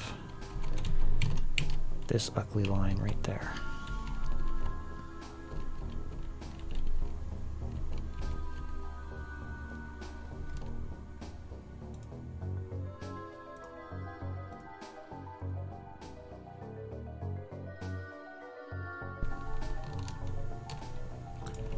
Same thing with this line.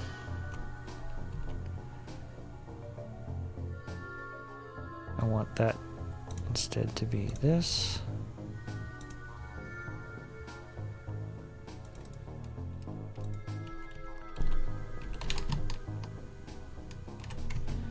I don't want to have that gray outline.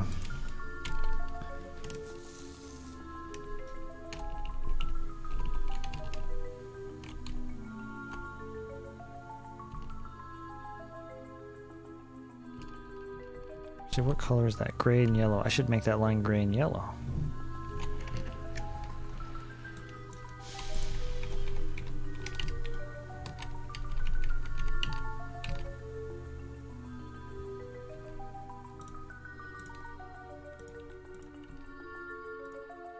Dark gray.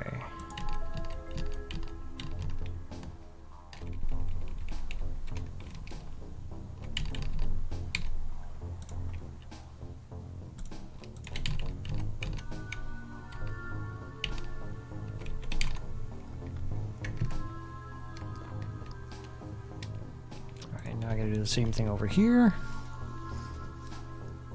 According to the game's map, there would just be forest there. Yeah, but it's so bright, I don't want to be able to make any details out. Like with such stark lighting in here, the glow from the windows would be so bright you kind of wouldn't see anything. So I'm just gonna have maybe light gray or light gray and white, or light gray, just hazy shapes. And not anything in particular because it's a small little viewport here from the camera's perspective. But yeah, I'll do that in a second. I just want to fix these light streams.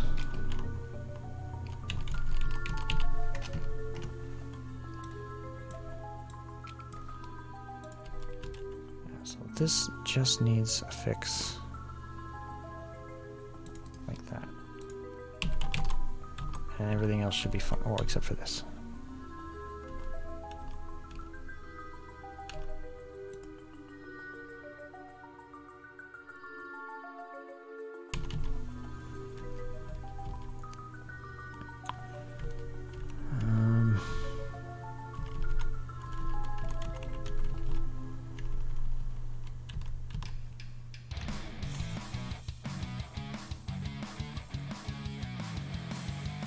Like a little Duke Nukem in a live stream.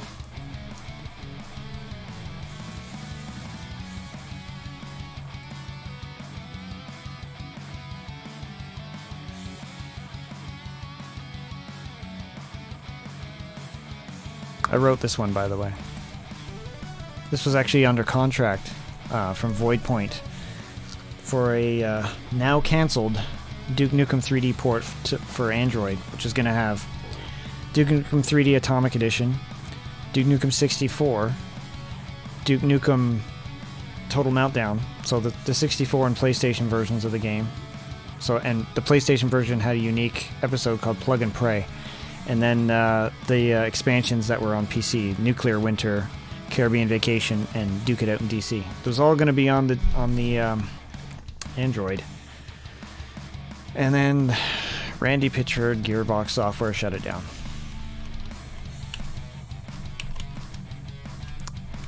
They had permission from Scott Miller, but then when the Duke Nukem rights changed, he revoked it and said he actually didn't have the rights to do it, even though Scott Miller said he could.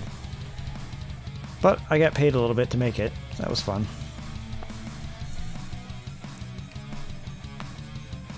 This is going to be called the Hail to the King Collection. So, Atomic Edition, all 4 episodes. Plug and Pray from Total Meltdown. Duke Nukem 64, which had altered tons of stuff from weapons to enemies to level design. But basically the same game. And then the 3 expansions. The Sunstorm expansions. Would have been great.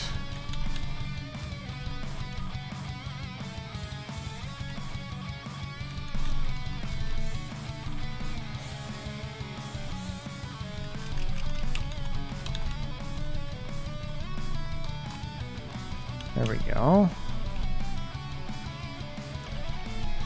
Okay, the only problem here now is the outline of the windows are still dark here, so I'm just going to repair that.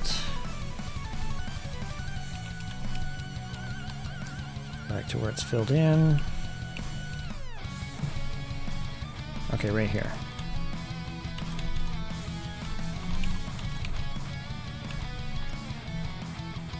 Give me the point where the windows are done. Okay.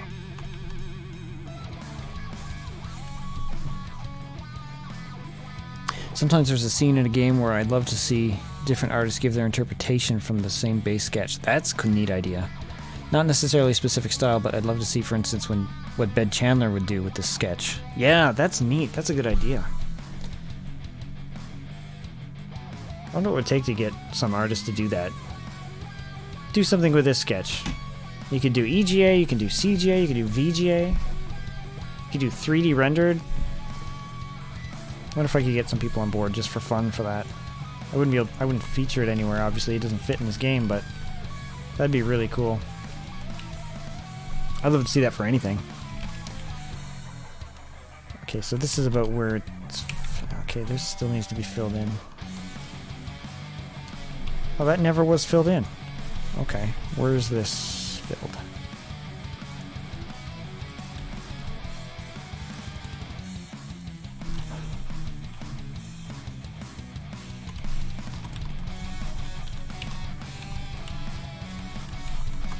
Fill. I don't want you there. Let's keep you all together here. This doesn't need to be filled in way back here. But we can.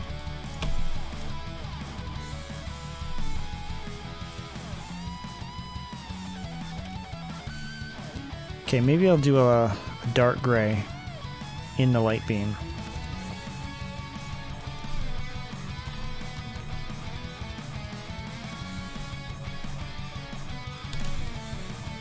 Okay, right here. Dark gray. Here we go.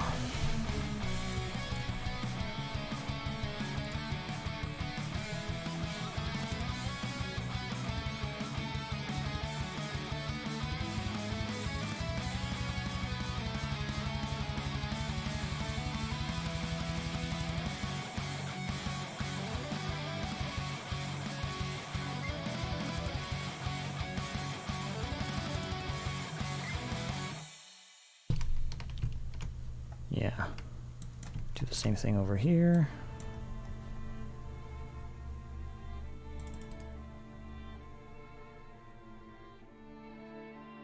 Oh, this is from a game called Arcanum. A lot of you probably know what that is. Or probably an RPG game. Ben Huge did music for Arcanum. He also did music for Mask of Eternity. I didn't know he worked on both. I'm just looking at the song information there.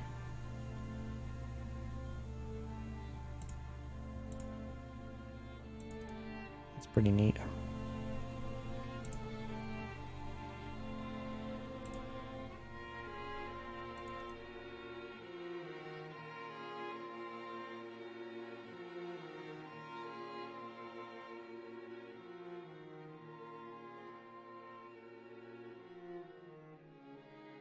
All right. What was the next thing I'm gonna... Okay, why is that still gray, actually? Did I not get rid of that line?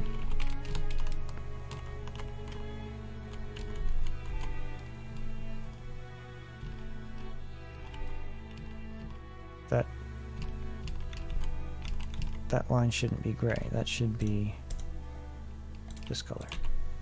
There we go. Okay. Now, what else did I say I was gonna do? Export, save.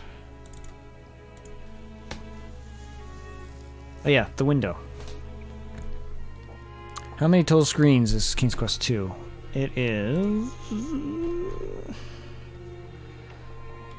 Well, we can judge by the AGI screens. I don't think it skips any numbers. 117, but a bunch of them are Space Quest 1 from the hole in the the hole in the rock Easter egg that shows the Space Quest 1 demo, which I am going to duplicate. Yeah, it looks like there's none skipped, so 117. And I have Space Quest 1 remake placeholders for the demo, but I'm going to change those. Actually, this is what the EGA version looked like. And I changed the dithered pattern to use dithered colors for a bunch of those screens. Because Space Quest 1 VGA does have an EGA version. Believe it or not. But I'm going to redo them all, except for this. I took this from Space Quest 4. It's my favorite logo ever for Space Quest, and I'm going to use it. Keep using it.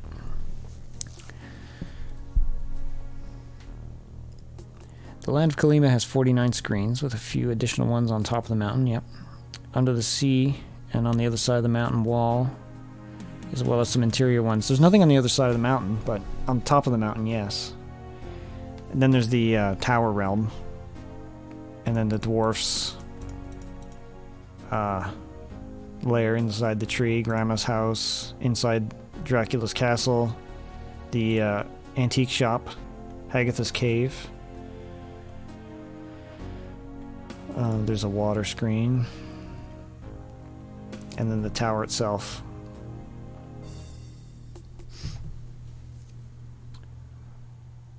Hole in the Wall, different King's Quest game. No, that's in King's Quest 2. Or Hole in the Wall, yeah, no, hole in the rock. That's what I meant. Did I say Hole in the Wall? By the way, there's the King's Quest 1 logo in AGI. King's Quest 2 logo, excuse me, in AGI, with the red letters on white banner that I have decided to duplicate. I'm going to have it, though, so you can pick between whichever one you want. If you hold down a key on startup. I figured out, Tuesday I was trying to figure out how to launch the game. And have this use this palette. I figured it out. All you got to do is let's see, what's the title screen room?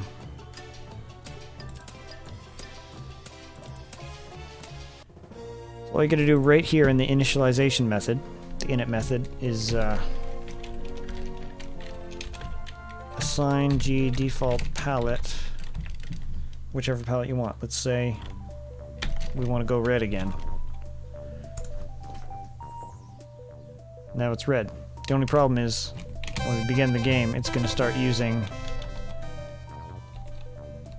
It's going to use that palette for every screen. And this screen's going to be broken. This is the AGI screen. Oh, there's Red Riding Hood.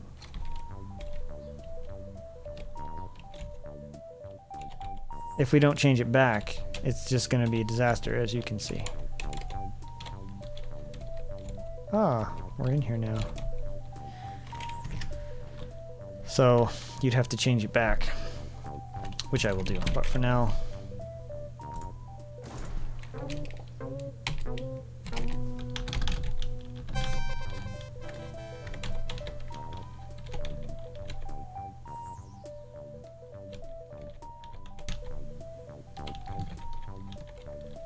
I'm gonna have to change the locations of the monk and everything, and I'll change the starting point to right here.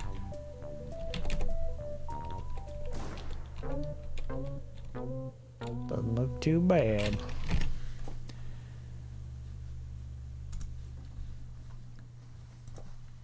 Yeah, that was from the EGA version of Space Quest 4, that logo.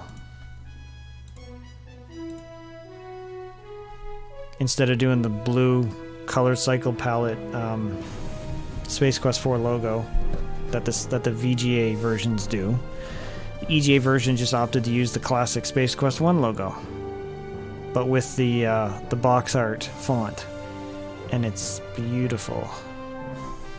So I'm going to use it. It's a lot of work. Yes, it is. However, I'm getting some help. And if anyone wants to...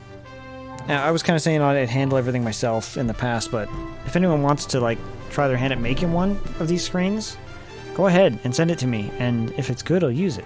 Because I'm not too egotistical about this. I just want to see this finished.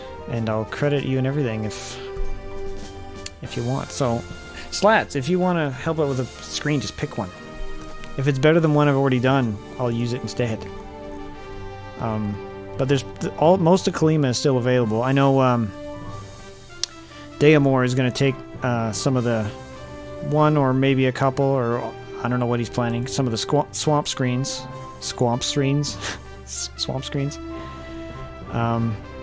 Yeah. I think he started to say that. I was just joking. I meant the tower I'm with on the other side of the mountain. I always figured it was there, but that's just my headcanon. Oh, I see. Yeah, it's a completely different realm altogether, because look at the sky. This is a very unnatural looking place. Even the parser responses when you look around says it looks very ethereal and strange. Like purple water, orange sky, crazy tropical looking. But everyone has their headcanon, that's fine. That was mine. Just send me one on Twitter as a pic and I'll set to work. Okay. Heck yeah, more out. Hey, Davor! Nice to see ya. I think we're pretty good with this now. What do you think? I kind of explained away this light stream down the center onto the cross in the platform area as there being a window that we can't see on the eastern wall here, streaming light in. And even though the sun doesn't come from that direction, who cares?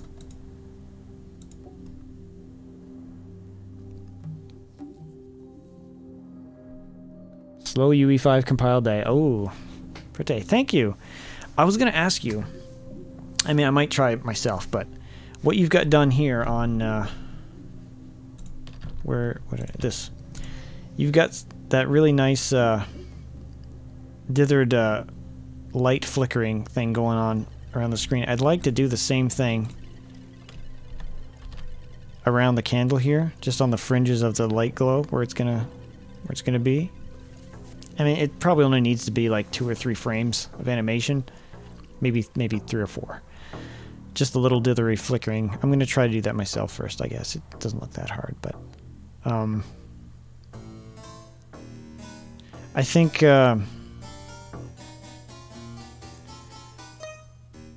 I've sort of tried. I think I've sort of made it look the way I wanted it to, with a dark ceiling and with the way the light shadows are now and the glows.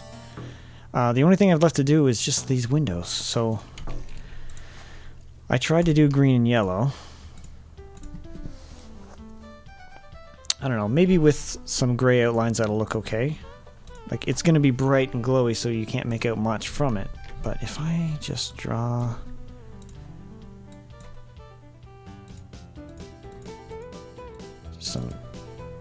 some ambiguous shapes, I don't know.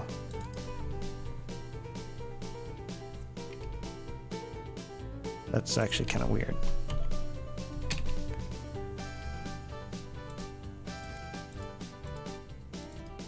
So what if I did this and then... Whoops.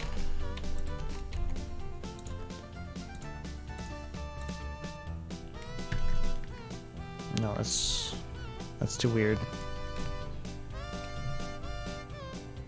Maybe if it was gray and green? Let's add gray and green to the palette. What color am I not using? I'm not using any purples.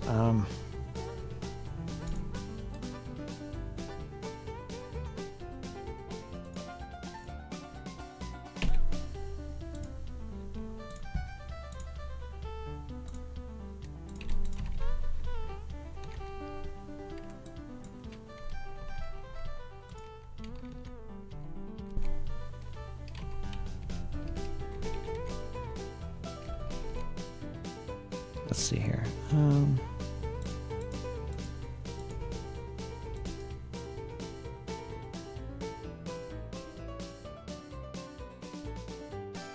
don't know what I'm doing. I'm just doing abstract looking shapes.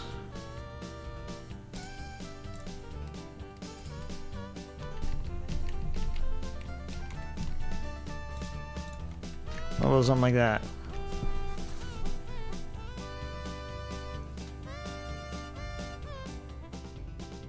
They're doing a light gray, dark gray dither next to solid dark gray. Be able to do what I did with just a few light gray specks flickering here and there. Yeah, I'll probably just do that now. Is there an arc tool or just line and circle? Oh, I like that in the window. Yeah, that probably will work, eh? Because it's just a hole. There's no glass there. That's my headcanon anyway. Grandma's house has glass windows, but I think that house is kind of like a joke. It looks modern day, and actually maybe I should make that more era appropriate. I don't know, I spent a lot of time on that screen though.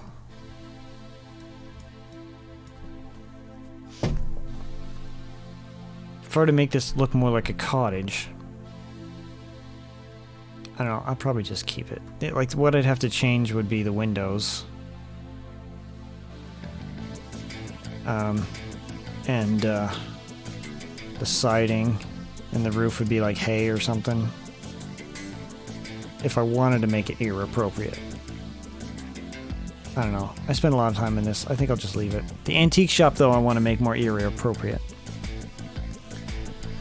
Is there an arc tool or just line tool and circle? Yeah, I didn't answer that question. It's just line and circle. Actually, the ellipse tool is just...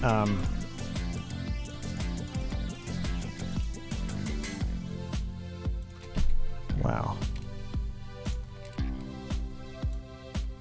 Whoops.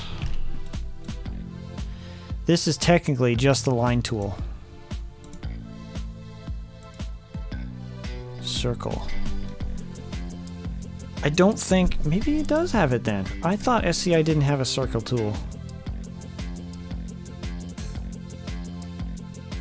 I thought that SCI Companion faked a circle by doing a bunch of line draw commands. Unless it's adding a new command that only Companion can understand, which wouldn't make sense because it wouldn't work with an SCI game. So I guess it does have a circle tool. Yeah, just circle and line though, and a brush. But you can't hold down. It's just one pixel. And you have different brush patterns here. So I use this for grass. You got big square, big circle, different sizes.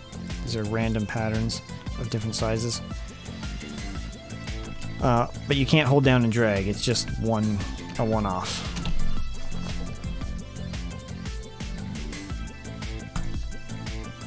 The only other thing to do on this screen would be priority and control.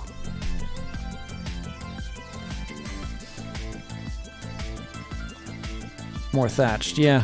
Yeah, oh interesting. Need to get clever to make arcs.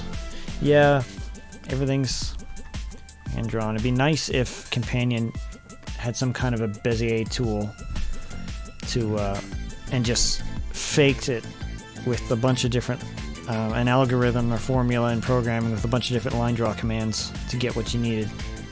I'm sure that's possible, but he didn't go to those lengths.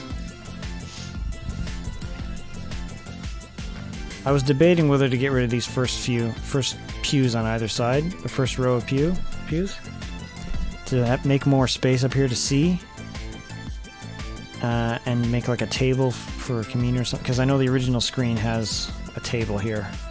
And the cross is actually on the wall. So if I shorten the cross, make it look like it's on the wall, maybe even move it up a bit, and then put a table here. I don't know. I like this too. I just wanted to match the original sketch first before I did anything. And I know this looks kind of off-center, this glow, but I figure it makes sense because it's a little farther away from this side of the wall than it is this side, so the light cast onto this wall would be larger than this. Does that make sense? Like if there's a sphere of light, it makes sense that the sphere would be touching more this side of the wall than this one because it's closer to that wall. That's everyone's favorite song. I'm gonna skip it.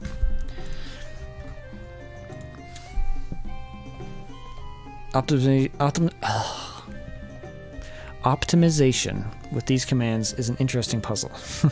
SCI 0 pick resources have no circle command. Oh, they don't. So it must be doing some trickery there. Interesting. So it must be because... oh, I don't have... because it's called circle tool right here. So there's probably some flag that makes companion recognize that's a circle tool. But if we save this, close it, and open it again, I wonder... Oh yeah, there it is. It's now a bunch of lines. So when you first create it, it says, oh, that's a circle. But as soon as you save it, it can't save it as a circle draw command because there is no circle draw command. So it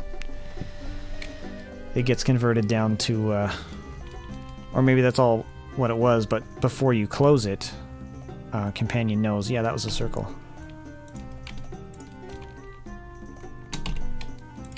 So it is faking it. Interesting. Looking really good. Keep it up. Thank you, Sir Marks a lot. I think it's pretty much done. Just if I add a table here or something, I might do that at a later date. For now, let's just watch it be drawn for a little bit. It's very soothing watching these vector pictures be drawn in real time. Well, real time. To time scale.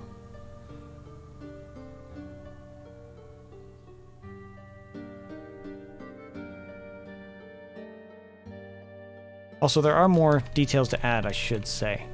So, like, what I did outside was, like, notches in the wall.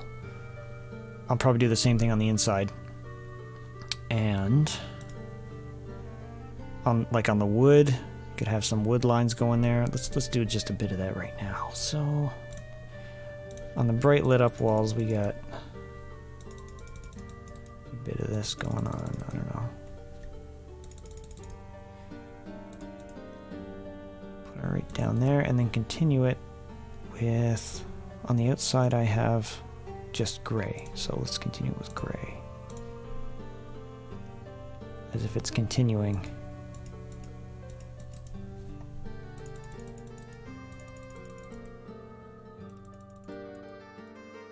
It's an older building, right?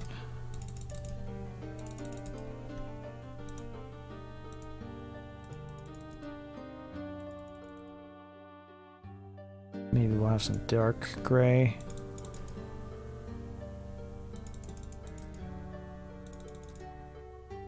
I don't know. Some random lines like this.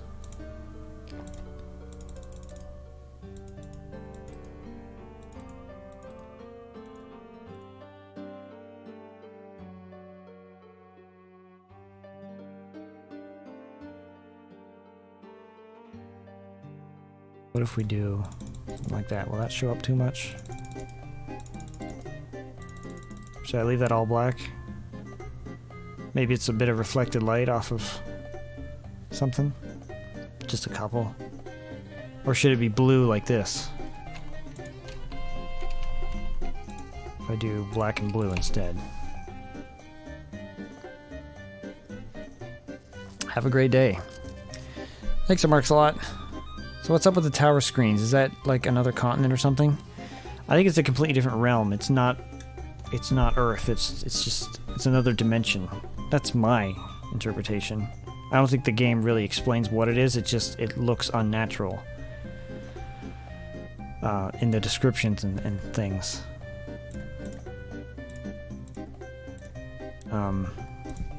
Let's pick. So we go here, 80. Logic 80. You can read some of the descriptions. No messages, but it's going to load 167. I'm going to say 167 is the region script for the Tower Realm screens that handles all their text responses. This is an ocean unlike any you've ever seen before. It has a rainbow quality. Okay, see, that's something they couldn't duplicate in EGA, and even AGDI's VGA remake didn't take that into account. The water has a rainbow quality. Changing colors with the movement of the water, like, sort of, what's the word for that? Incandescent? Iridescent? Like the scales on a fish or something. The sea is raging and frothing as if in a storm. Well, I'm gonna have to animate that. The sand on the sparkling beach is a deep blue. The bright sunlight from a gorgeous pink sky dances across a cliff's tower above the beach. So this is not Earth. There is a fishing net in a pile on the beach. Blue cliffs towering, like blue sand, blue cliffs, pink sky, rainbowy turbulent water. Iridescent. I was right. Iridescent ocean is very turbulent. You cannot swim in it. You reach down and retrieve the fishing net. Blah, blah, blah. The fish.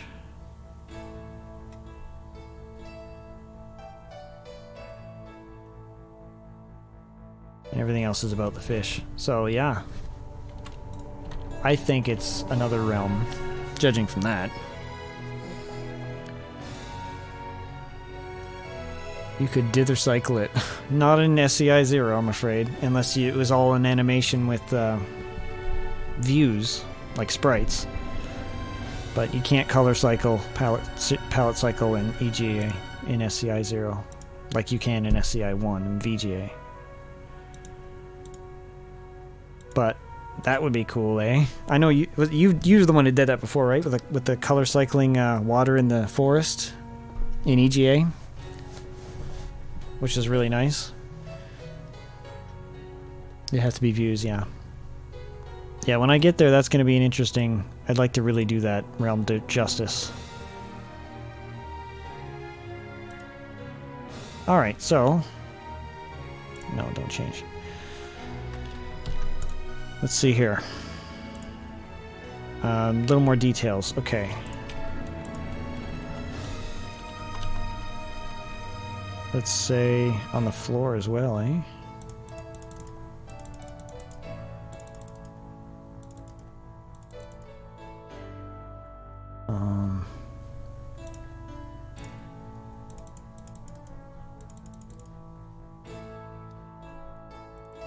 Okay, now let's do some wood. Black and brown.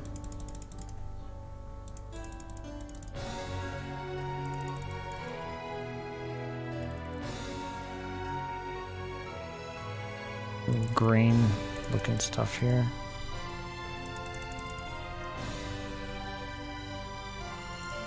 Up here would be mostly black.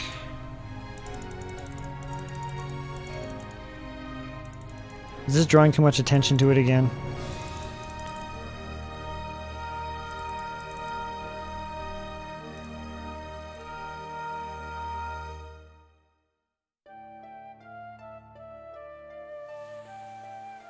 I'm probably going overboard.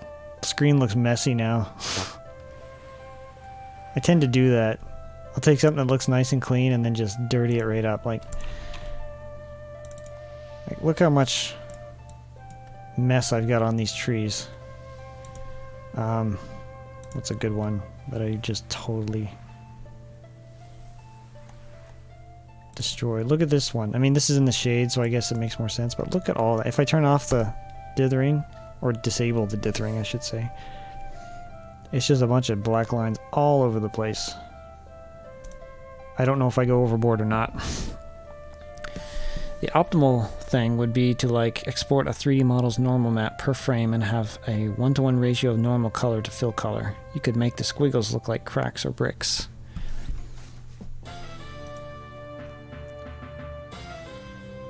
Yeah, I was kind of picturing just a solid concrete looking thing with some notches in it from age. I think I'm doing too much though. I'm not going to do anything on the wooden beams. It's taking too much attention off of everything else. Even on the pews, I think it's too much.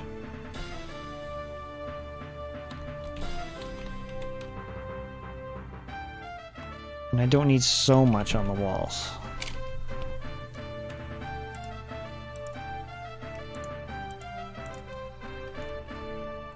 See.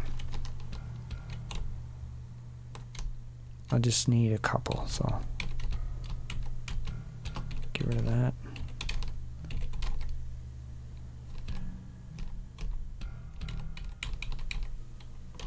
Get rid of that. I won't do as many.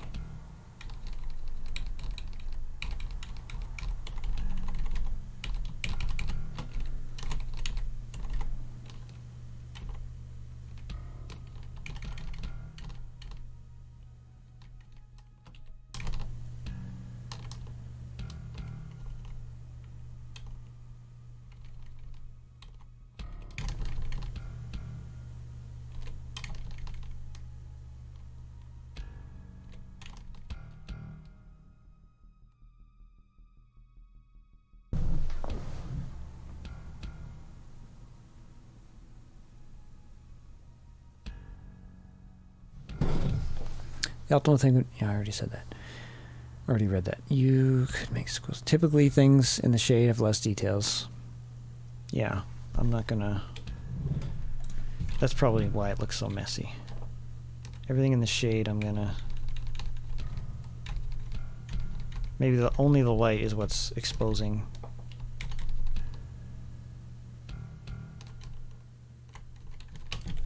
Blemishes. Even those blue ones, I think I'll get rid of.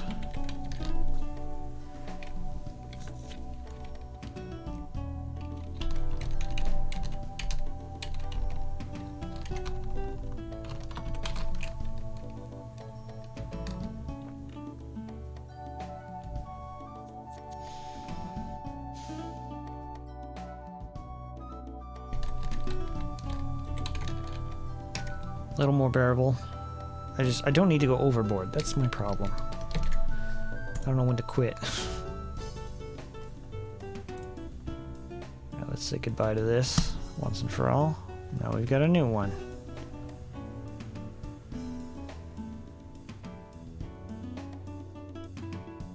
Hey, Farrell.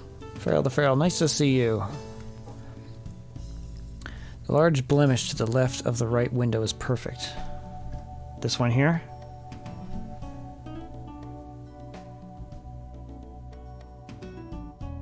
Because I put a little shading behind it. Give it some definition.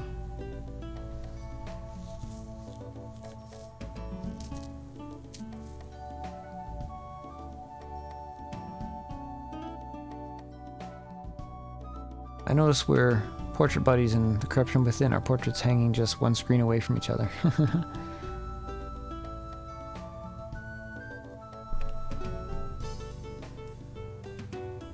That's another game I'm looking forward to. Very talented people working on that. So many talented people right now working on adventure games. And then there's me. I'm getting by with no end of help from very talented people who are just coming to watch me. So thank you everybody who's helping me. This looks good. I think I'm happy with it. I think that'll do it for today. Now the next time I get to this, I have to do some priority drawing here.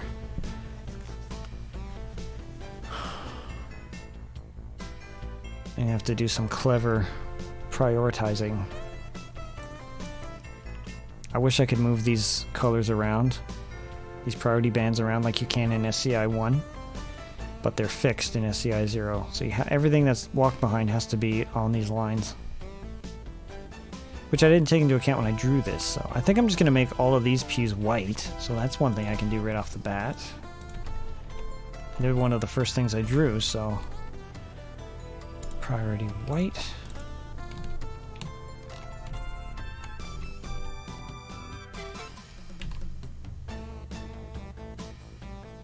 Disable. Then when I fill them in, turn it back on. Disable.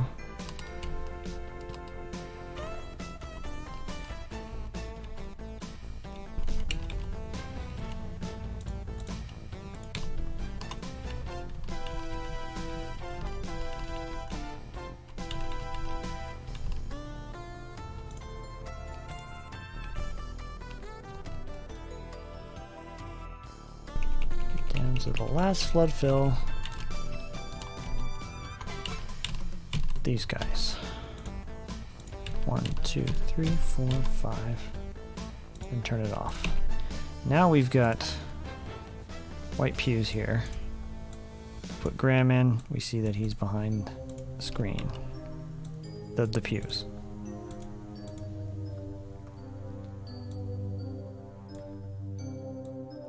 I'd say the size of the pews is pretty good too with the size of Ego.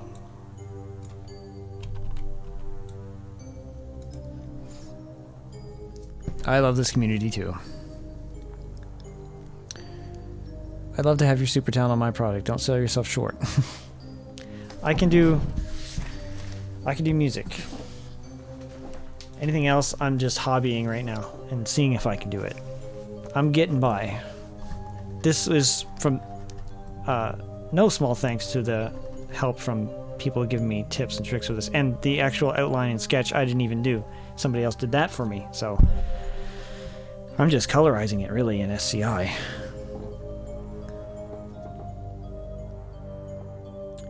Will you have people in them in the ending? Yeah, I will.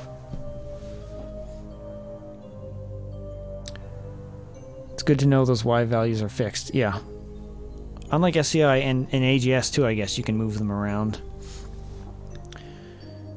Yeah, that's a surprise. You can kind of fudge the priority values by using Z values. That's true.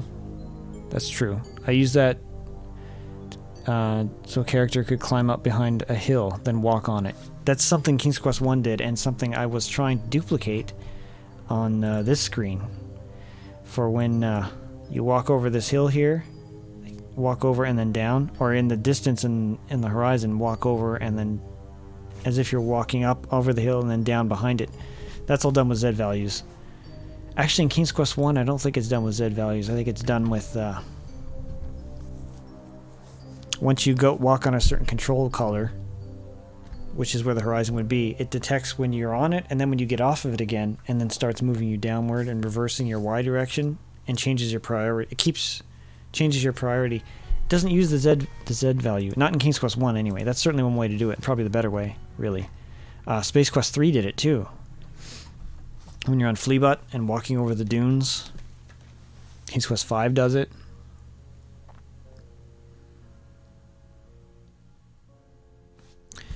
How does that work? Well, let's take a look.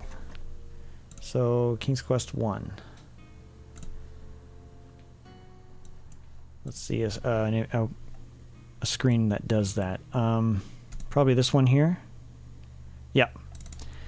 So here, if you walk up over the hill, you'll walk down on the other side of it. It's done with control colors, though. So the priority for this whole hill is teal. So right here. Anything above the teal bar, so anything in between the green and the teal here, will be drawn on top of the teal. But if you're in a priority above that, like green, you'll be drawn behind it. So that's why it's right at the tip there. But on the control colors, there's a brown color here. The control colors are entirely controlled by the script. So if I open the script,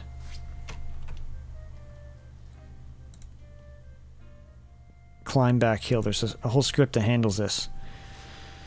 I still don't know what illegal bits means, but so if something happens, climb back hill script is triggered. So climb back hill right here.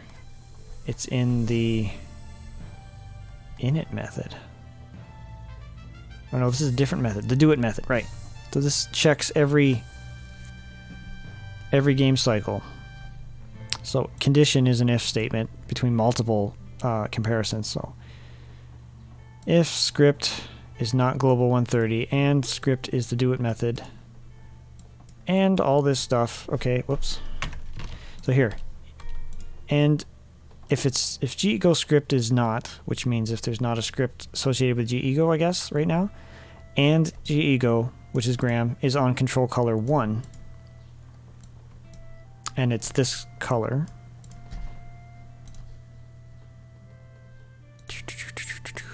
What color is... It's color number 6. Okay. So color 1 is blue, which is the water script, I believe. Which I do the same thing. If he walks in the water, he starts wading deeper, and the game checks in the script if you're on a certain control color to be able to swap those. Checks every game cycle in that room. So there's something similar going on there. So if it is, set script climb back hill.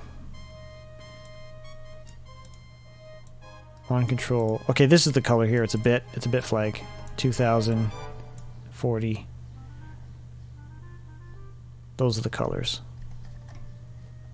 Then, if we go down to that script, so it uses some procedures here. So it sets the priority to 1, which means priority. So it sets ego's priority color to 1 instead of being automatic based on the priority bands on where your XY values are on screen. Your Y value, I guess. It just sets it hard to 1, which is the second lowest priority. It'll be behind almost everything, except for anything else that's blue. And sets the loop to 3, so that's north facing, and then sets the motion move ego to, it happens automatically, so you lose control of the game. I think that's what procedure 0_2 is. And ego, it sets ego to move. What is ego's X? Whatever's X is, keep it at that, and then whatever's Y is, add 5. So he walks up to the top, and then the climb back hill script is triggered, and then the game takes over, sets the priority to 1, and then walks back down 5 pixels. And then right after that, it changes the room. So that's how King's Quest 1 does it. Space Quest 3 would handle it differently because you can control him in real time. So let's check out that one. 3 resource map. So a flea butt screen here. Let's see the Great Purple Desert. There we go. Where's a good dune? So 46 right here. This does it a little differently. It doesn't use solid control colors, it just uses lines. So all these lines control what the script is going to do when he hits these dunes. Like, I know when he can walk over the yellow right here, which is the edge of the dune, but as soon as he gets down to that yellow, that invisible purple line, he'll tumble and fall down. So there's a script that controls that. I'm not sure what this color does. I think this is the safety margin, so if he's on this side, he'll try to walk up, and as soon as he crosses that again, he'll fall again, maybe? I'm just guessing, judging from... What scripts do we have here? Dune fall. So it probably does something similar here where it changes his priority based on what control colors he touches. There's also a Z coordinate that you can use, which is kind of a fake. It keeps your X and Y the same, but you're able to move up and down because you're in depth. Space Quest 1 does this. I'm going all over the place. Space Quest 1 VGA. So this screen here, you can appear on the top, obviously, or you can appear underneath the floor, and then you'll show up through these grates. But the only way that works is if you change the Z coordinate. So everything brown, the brown color is way up here, right? So anything behind brown up here will be drawn behind the brown. But if you're beneath the brown, you won't. So it behaves as normal when... Here, let me just get Roger on screen. It'd be easier to show it. Roger's fine. Once he walks around, his priority color is automatically being changed depending on what band he's on as he moves up and down the screen. But if you change the Z value, it's as if you're still walking up here, but the Z value draws you down here. But your priority is the same because your Y value is up here. See what I mean? So if we set priority to 3, suddenly we're drawn underneath it. Except it's probably not 3. It's probably 5, 6... Nope. 2. Whatever. And see where this is how it functions with being drawn underneath the floor like that. The Z value draws him differently on the screen, but the Y coordinate origin point is still the same. Anyway. I never know what's going on in these streams, but it's still gosh darn good time. Z value moves the character up and down the Y-axis without actually changing the Y value. Basically, that's the simplest version. At least that's my dumb guy understanding of it. It's basically it. Illegal bits is a bit mask of which areas ego may walk on. Okay, why does that need to be declared then?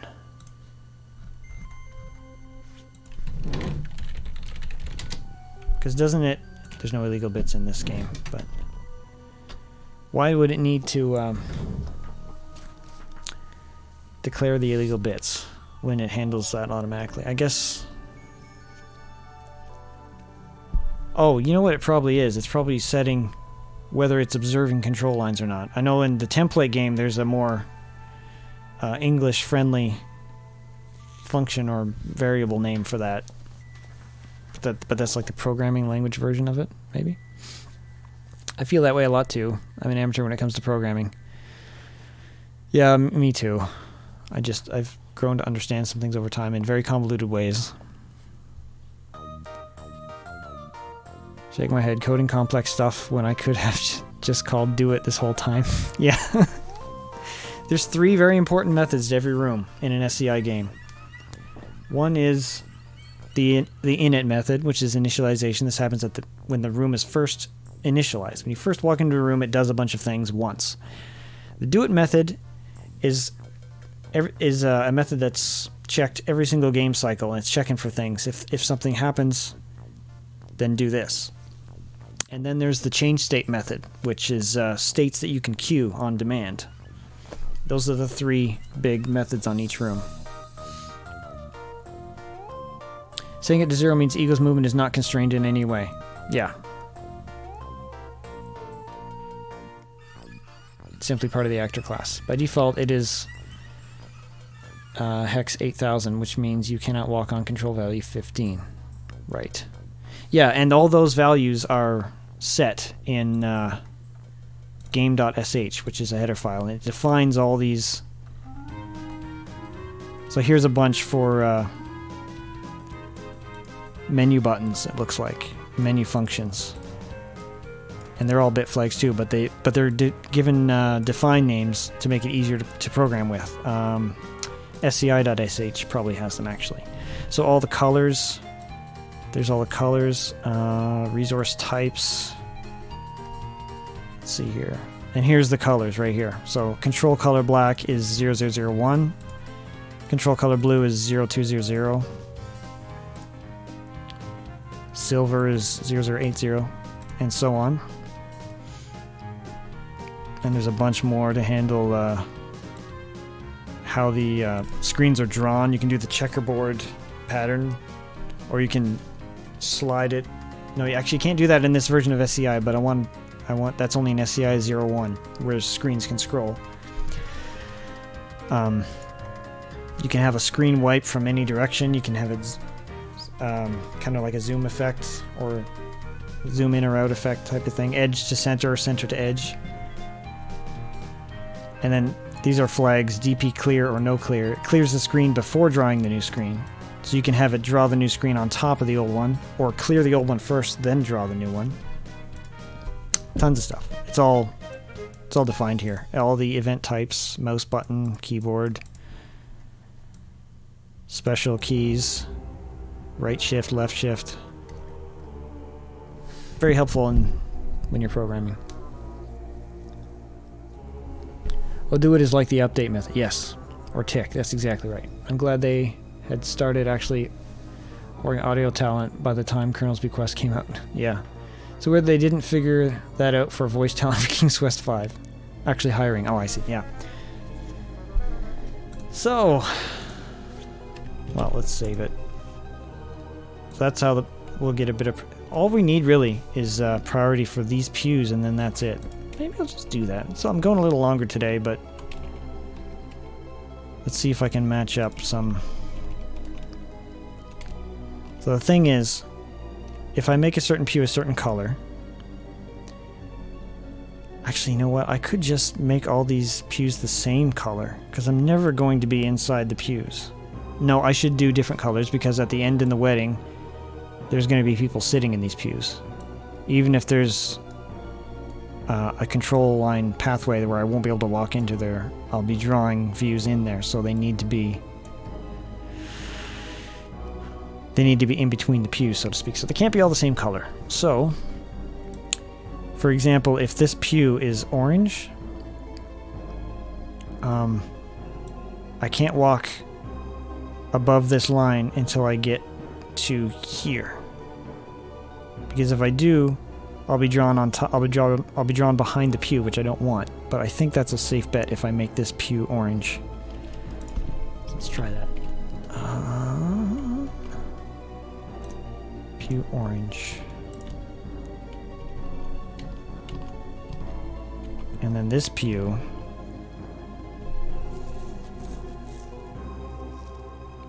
This pew would almost have to be orange too. Or I wouldn't be able to walk above this line. If I am orange. No, I could, no. This has to be cyan, not orange.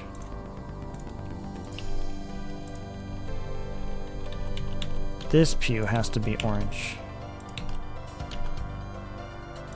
I might be wrong. I might be wrong. I might be off, but let's try it. That needs to be cyan again, and then go back to orange.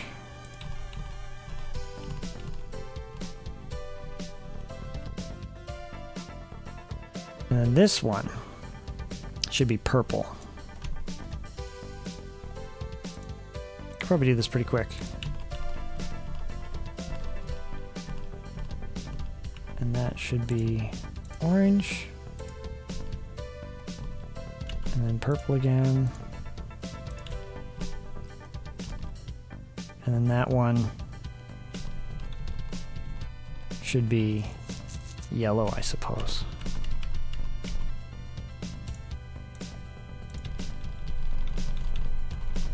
Oh, that line needs to be magenta and then yellow. Okay, then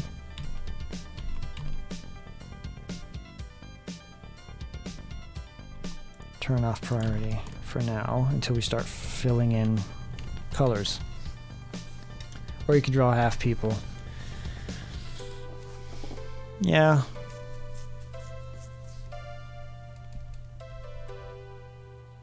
Some of them though I won't, because like Red Riding Hood, I'll just reuse Red Riding Hood sprite. Heart of China is basically done by people off the street audio-wise. Oh, really? Sitting people don't actually have to be between the pews. It could be on top and only have torsos, yeah. It's an old joke, but it still makes me smile. How's a church like a laser gun? They both go pew pew. He who farts in church sits in his own pew. Amen. Amen and amen. Alright, and then we draw...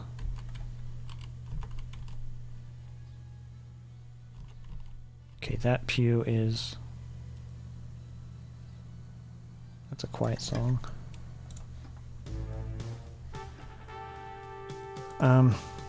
This was cyan, right?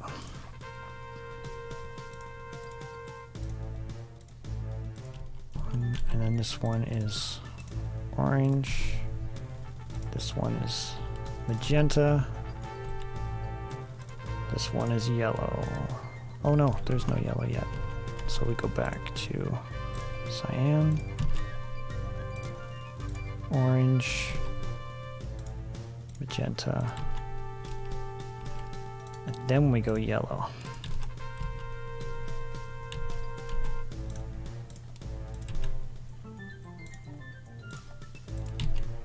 Whoa, whoa, bouncing around here.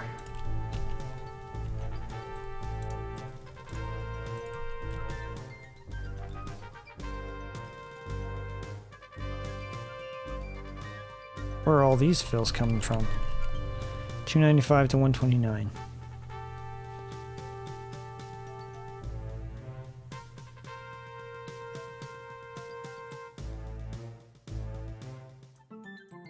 It's just on top of the same thing. 237 to 131. Yeah, that's no good. These don't even need to be there. 317, 162.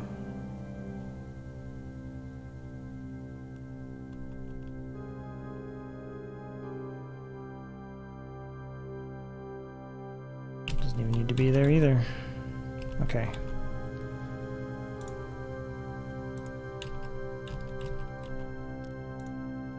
You can see they're taking shape here.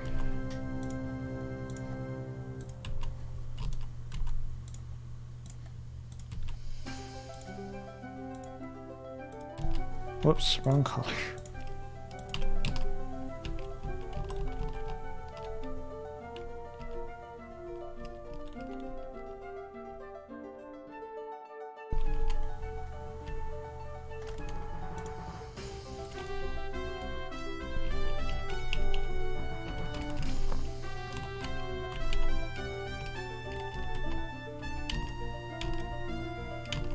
Okay, and we go back to cyan.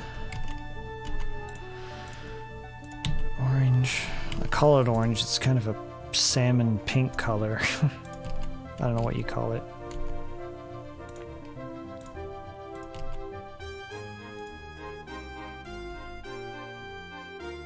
Probably easier to view it this way.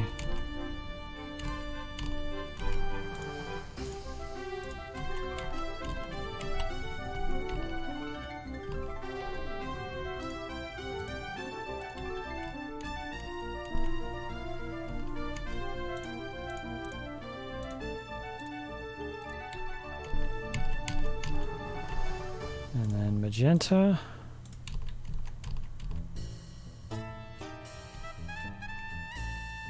Salmon. Yellow. And then we got that. I think that's it. I think that'll do it. And we just need control lines. That's surprising regarding Heart of China. I like the theme. That's interesting. That. Okay, so far so good. We're being drawn behind. Oh, except there. So I'm gonna have to set a control line so he doesn't walk down that far. Unfortunately, he can't walk below this line, or he'll be drawn in front of it. Let's get rid of the priorities for a second.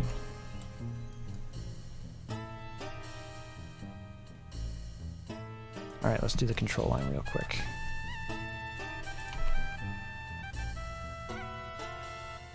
Which I always do at the end of the picture. So keeping these in mind.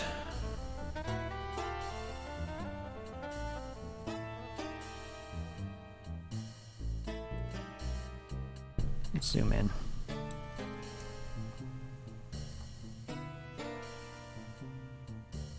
I don't think you can actually go to 320. It's 319 to 0, right? So.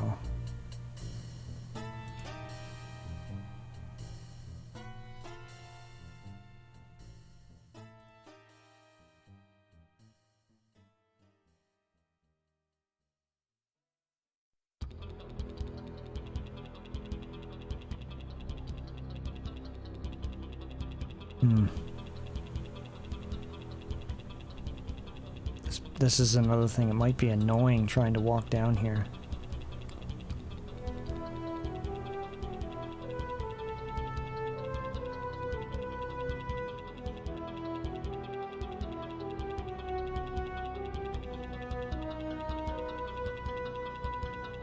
All the way up here.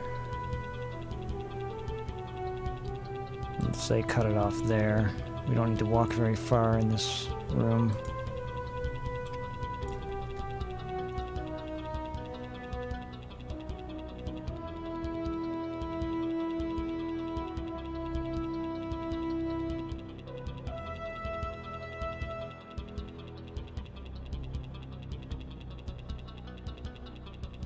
Actually, I might just copy the wall draw commands. Like, for instance, that line right there I'm going to make white. Boom. And then turn it off. Turn it back on here.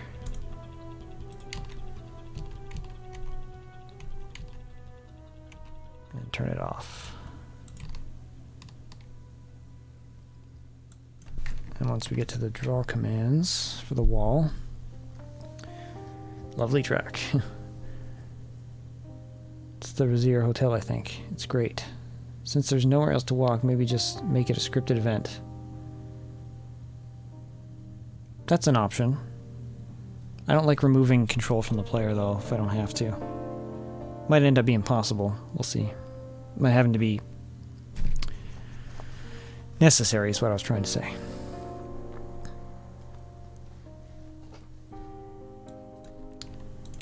So we get to the wall.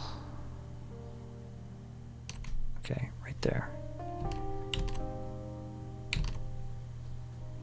That right there will be a line draw, and then turn it off. Okay, so then down here we've got... Okay, I don't even need that line.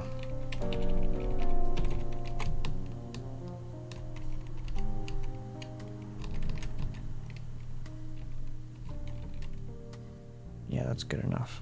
But this... Get rid of that line.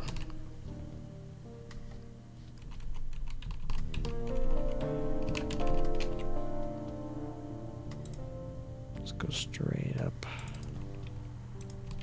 And then close this gap. Like that. And then everything will be white. All we need now is block off these pews here. So right before I fill that, let's say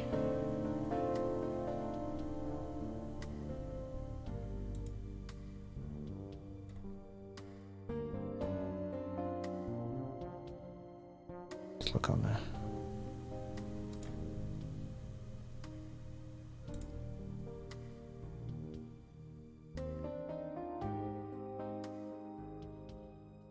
that. Then fill. Then fill. And then I got to program this in so that he only appears here when he enters this room. So what coordinates are those? We got 280 by 185.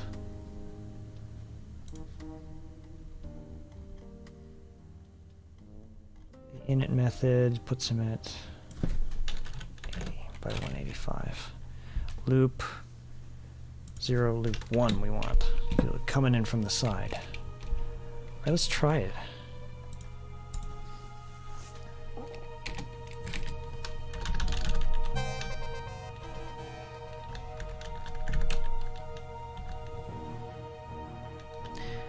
I like how that worked out. I'm not sure if I planned this way back when or not, but if you just walk straight from where your starting point, you'll walk right through those screens without hitting anything. I'm not sure if that was on purpose or not, but it's a happy accident, and I'm glad you can do that.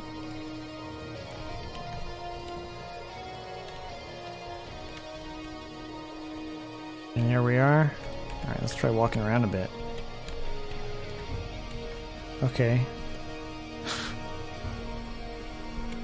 Okay, that's not working how it's supposed to at all. Because there's no control. And there's no priority. Did I not save it? I didn't even save it. Did I? Oh, this... I better not run into this glitch again. 71... Okay, everything's there now.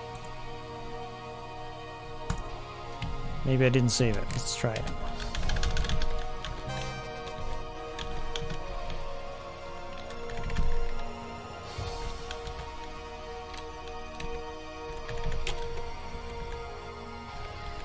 Alright, there we go. So far, so good.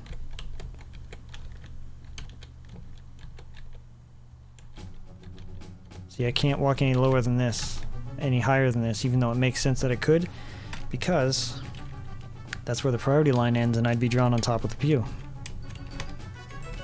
I should be able to walk a little farther over there though, shouldn't I? That's kind of annoying. Let's fix that quick.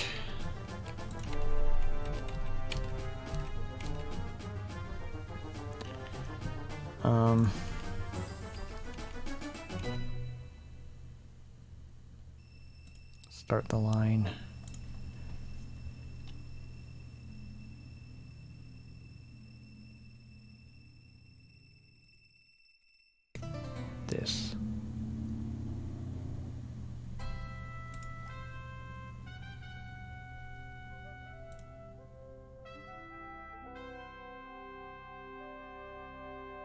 Conquest of Camelot.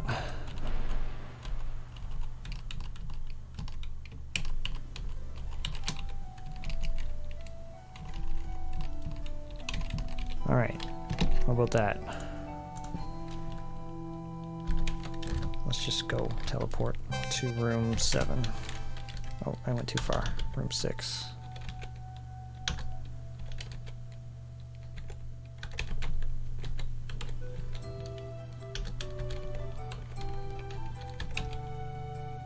See that? Whoops. I shouldn't be able to exit the room by running into the pew. So... yeah, I shouldn't... there should be a white line just to the edge of that pew. One last fix.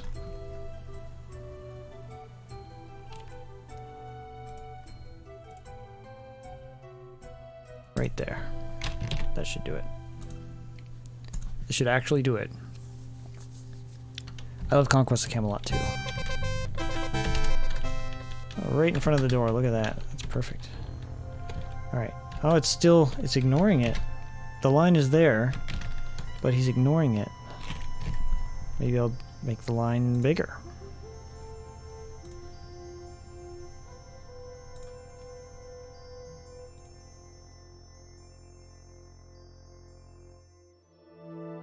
Come on. Yeah, Conquest of Camelot. Beautifully designed, beautiful art, beautiful music. Masterclass. It's still doing it. So it's changing the room even if you're... what is that? So I am standing...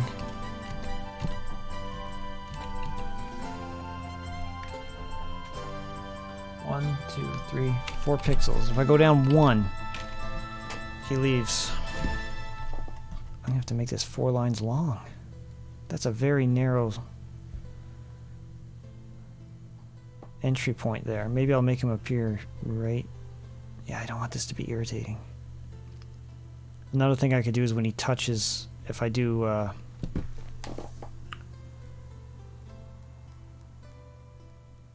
well, let's do this first anyway.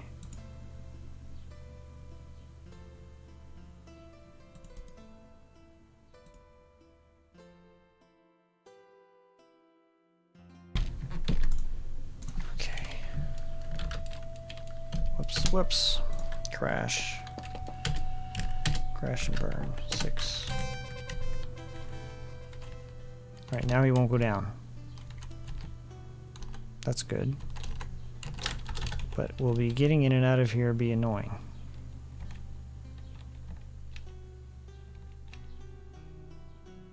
It's not too bad. I need to also make the exit on the right side of the screen take you back out too. So room 71. South is 6. I also want east to be 6.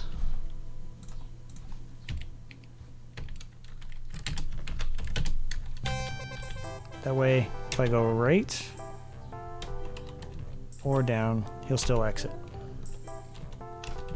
Let's just walk around here. If I use the mouse, it won't be so bad. Yeah, if someone used the mouse, it's pretty good. It's not pathfinding though, so...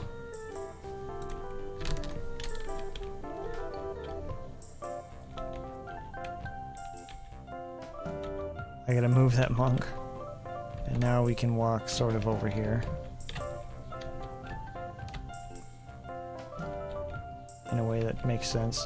See, when he hits the staircasing pixels there, he starts like doing a dance. Which is... whatever. Walking over here with a candlestick. Let's move that monk. I'm doing some programming now. Didn't plan on doing that. So the monk, I'll just stand here at 45, 160 for now. I'm going to redo that sprite, obviously. 45, 160.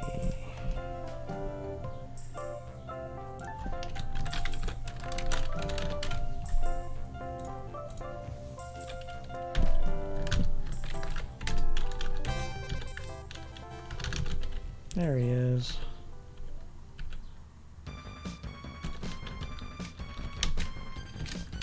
Yeah, I have to change the place where you can pray. Right now it's still up here. I can't go up high enough now. I'll fix that later. Definitely enjoyed it. Conquest was always not quite what I was expecting in neither a good nor bad way. Yep. It's like the frog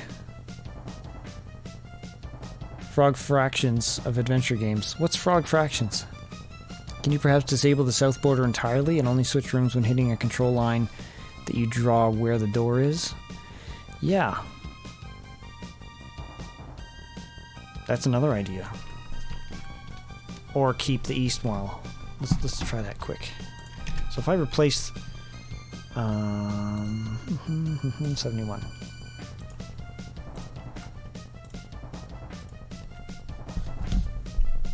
Well, if I get rid of all of these, let's say control color brown. And draw it all the way over. Then I can do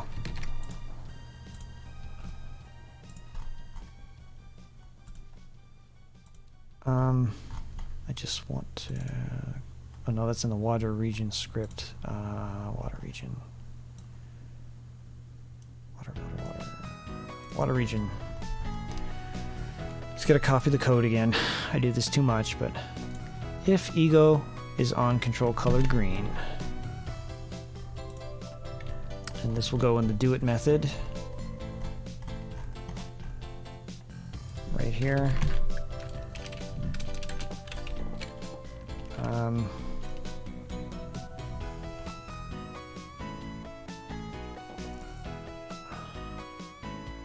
Room 1.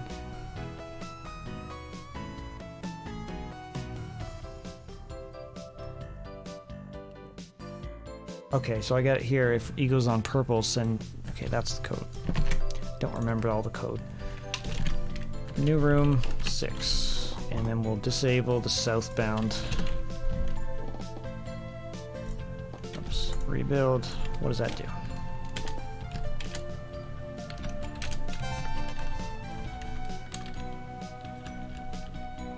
There we go. Oh, but now it doesn't register me as touching that color. If I do partially touching, there's a way to do partially. So this is if he's only on, okay, no. If he's partially touching with Anne, there's equals and then Anne. Let's try Anne.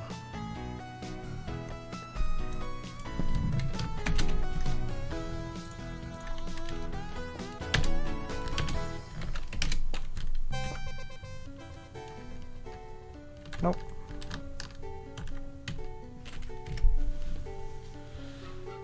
If I do this, control, black. He's touching black and green.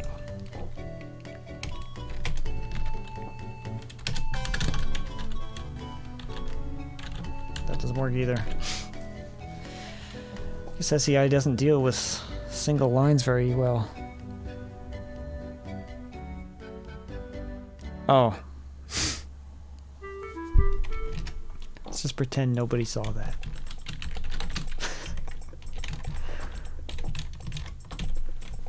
Nobody, you didn't see anything.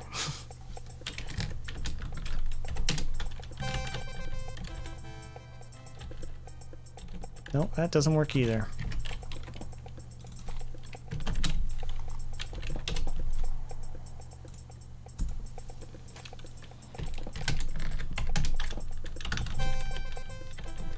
There we go. Now I got it. Oh, he's still touching it through the... Wait. No, I just didn't do the screen right. Pick 71. Yeah, I did that whole thing as brown when only some of it should be. Alright, let's draw this properly. So we're white. Start from here. Go right to the edge of the pew there.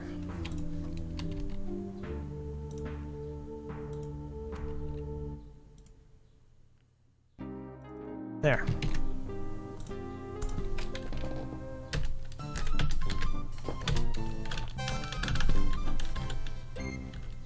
Okay, there and good. There we go.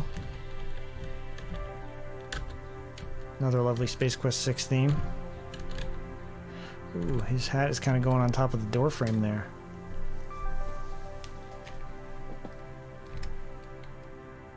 There we go, we fixed it. I'd like to fix this now, just for a second. The door frame, where is it? It's gray. I need to make it. It's all the way over there.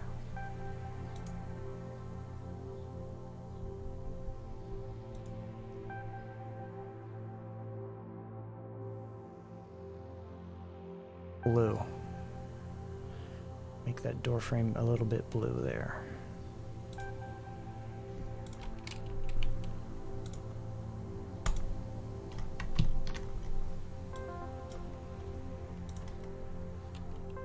Well,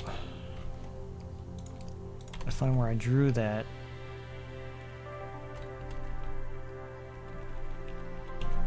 Right there.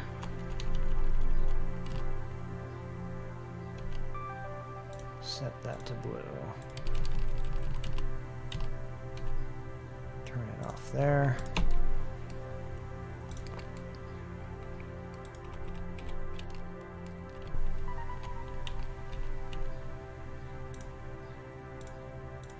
Finish it up here.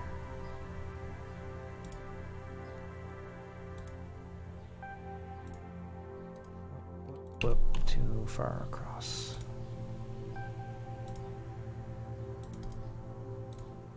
Fill.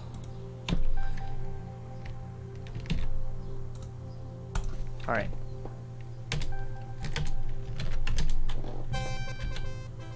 There, now he's drawn behind it. You can't even tell, but it was bugging me.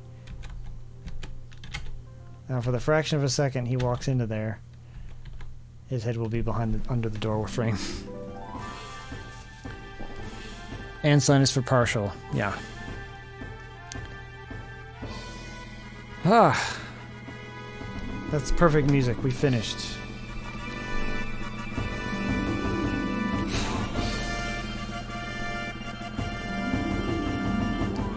From Space Quest 2 by Isaac Lundgren. Space Quest 2 VGA.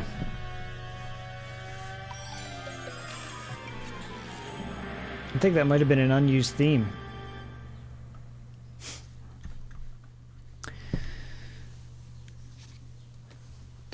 Oh boy, frog fractions can only be experienced, not explained. Frog fractions is great. I'm gonna have to look this game up. Describing frog fractions would ruin frog fractions, and it's not a great commitment to play. Oh.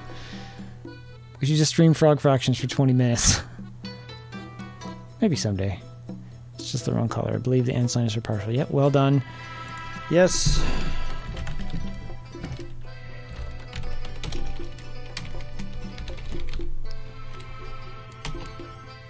That is not it. There it is. Congrats. Yay, we did it. We did it, Reddit. We did it. Thanks everyone for joining me. This has been great. I'm glad to get this scene done. I just got some programming to fix now. And then the ending wedding scene, I had it all programmed and sequenced to the original AGI coordinates, so I'm gonna have to redo all that, but we're not at the end yet anyway.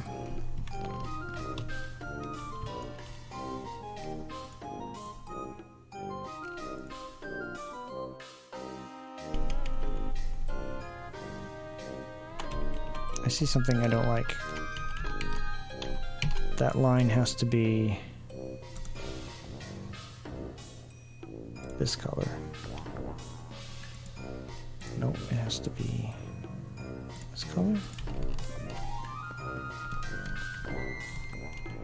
And go back to gray. There, the dithering pattern was bothering me there. The line was coming up against it. Okay, now it's done. Alright, anyway, thanks everyone for joining me. Next stream will be Tuesday morning, next scheduled stream anyway. I always leave any day open for a random stream. I might feel like streaming something. I've done some Doom 64, Doom Eternal streams in the past that have never been scheduled, but next scheduled stream will be King's Quest 2 SCI again on Tuesday, 9 a.m. Central, and it's Music Week, Music and Sound Effects Week next week, so do something related to music. I'm not sure what right now. I never really know until I start, but it'll be fun. It'll be interesting. Thanks for the stream. Have a great day, everyone. Yes. Brandon said we should do it, not me. I'll learn him. Yee, awesome stream. Awesome. Again, thank you everybody for your tips and feedback. Even if you're not an artist, it's been very valuable. I've really appreciated it. And I look forward to more with you guys. Is anyone streaming right now? Maybe I can do my first raid. If there's somebody on right now. Is anyone on?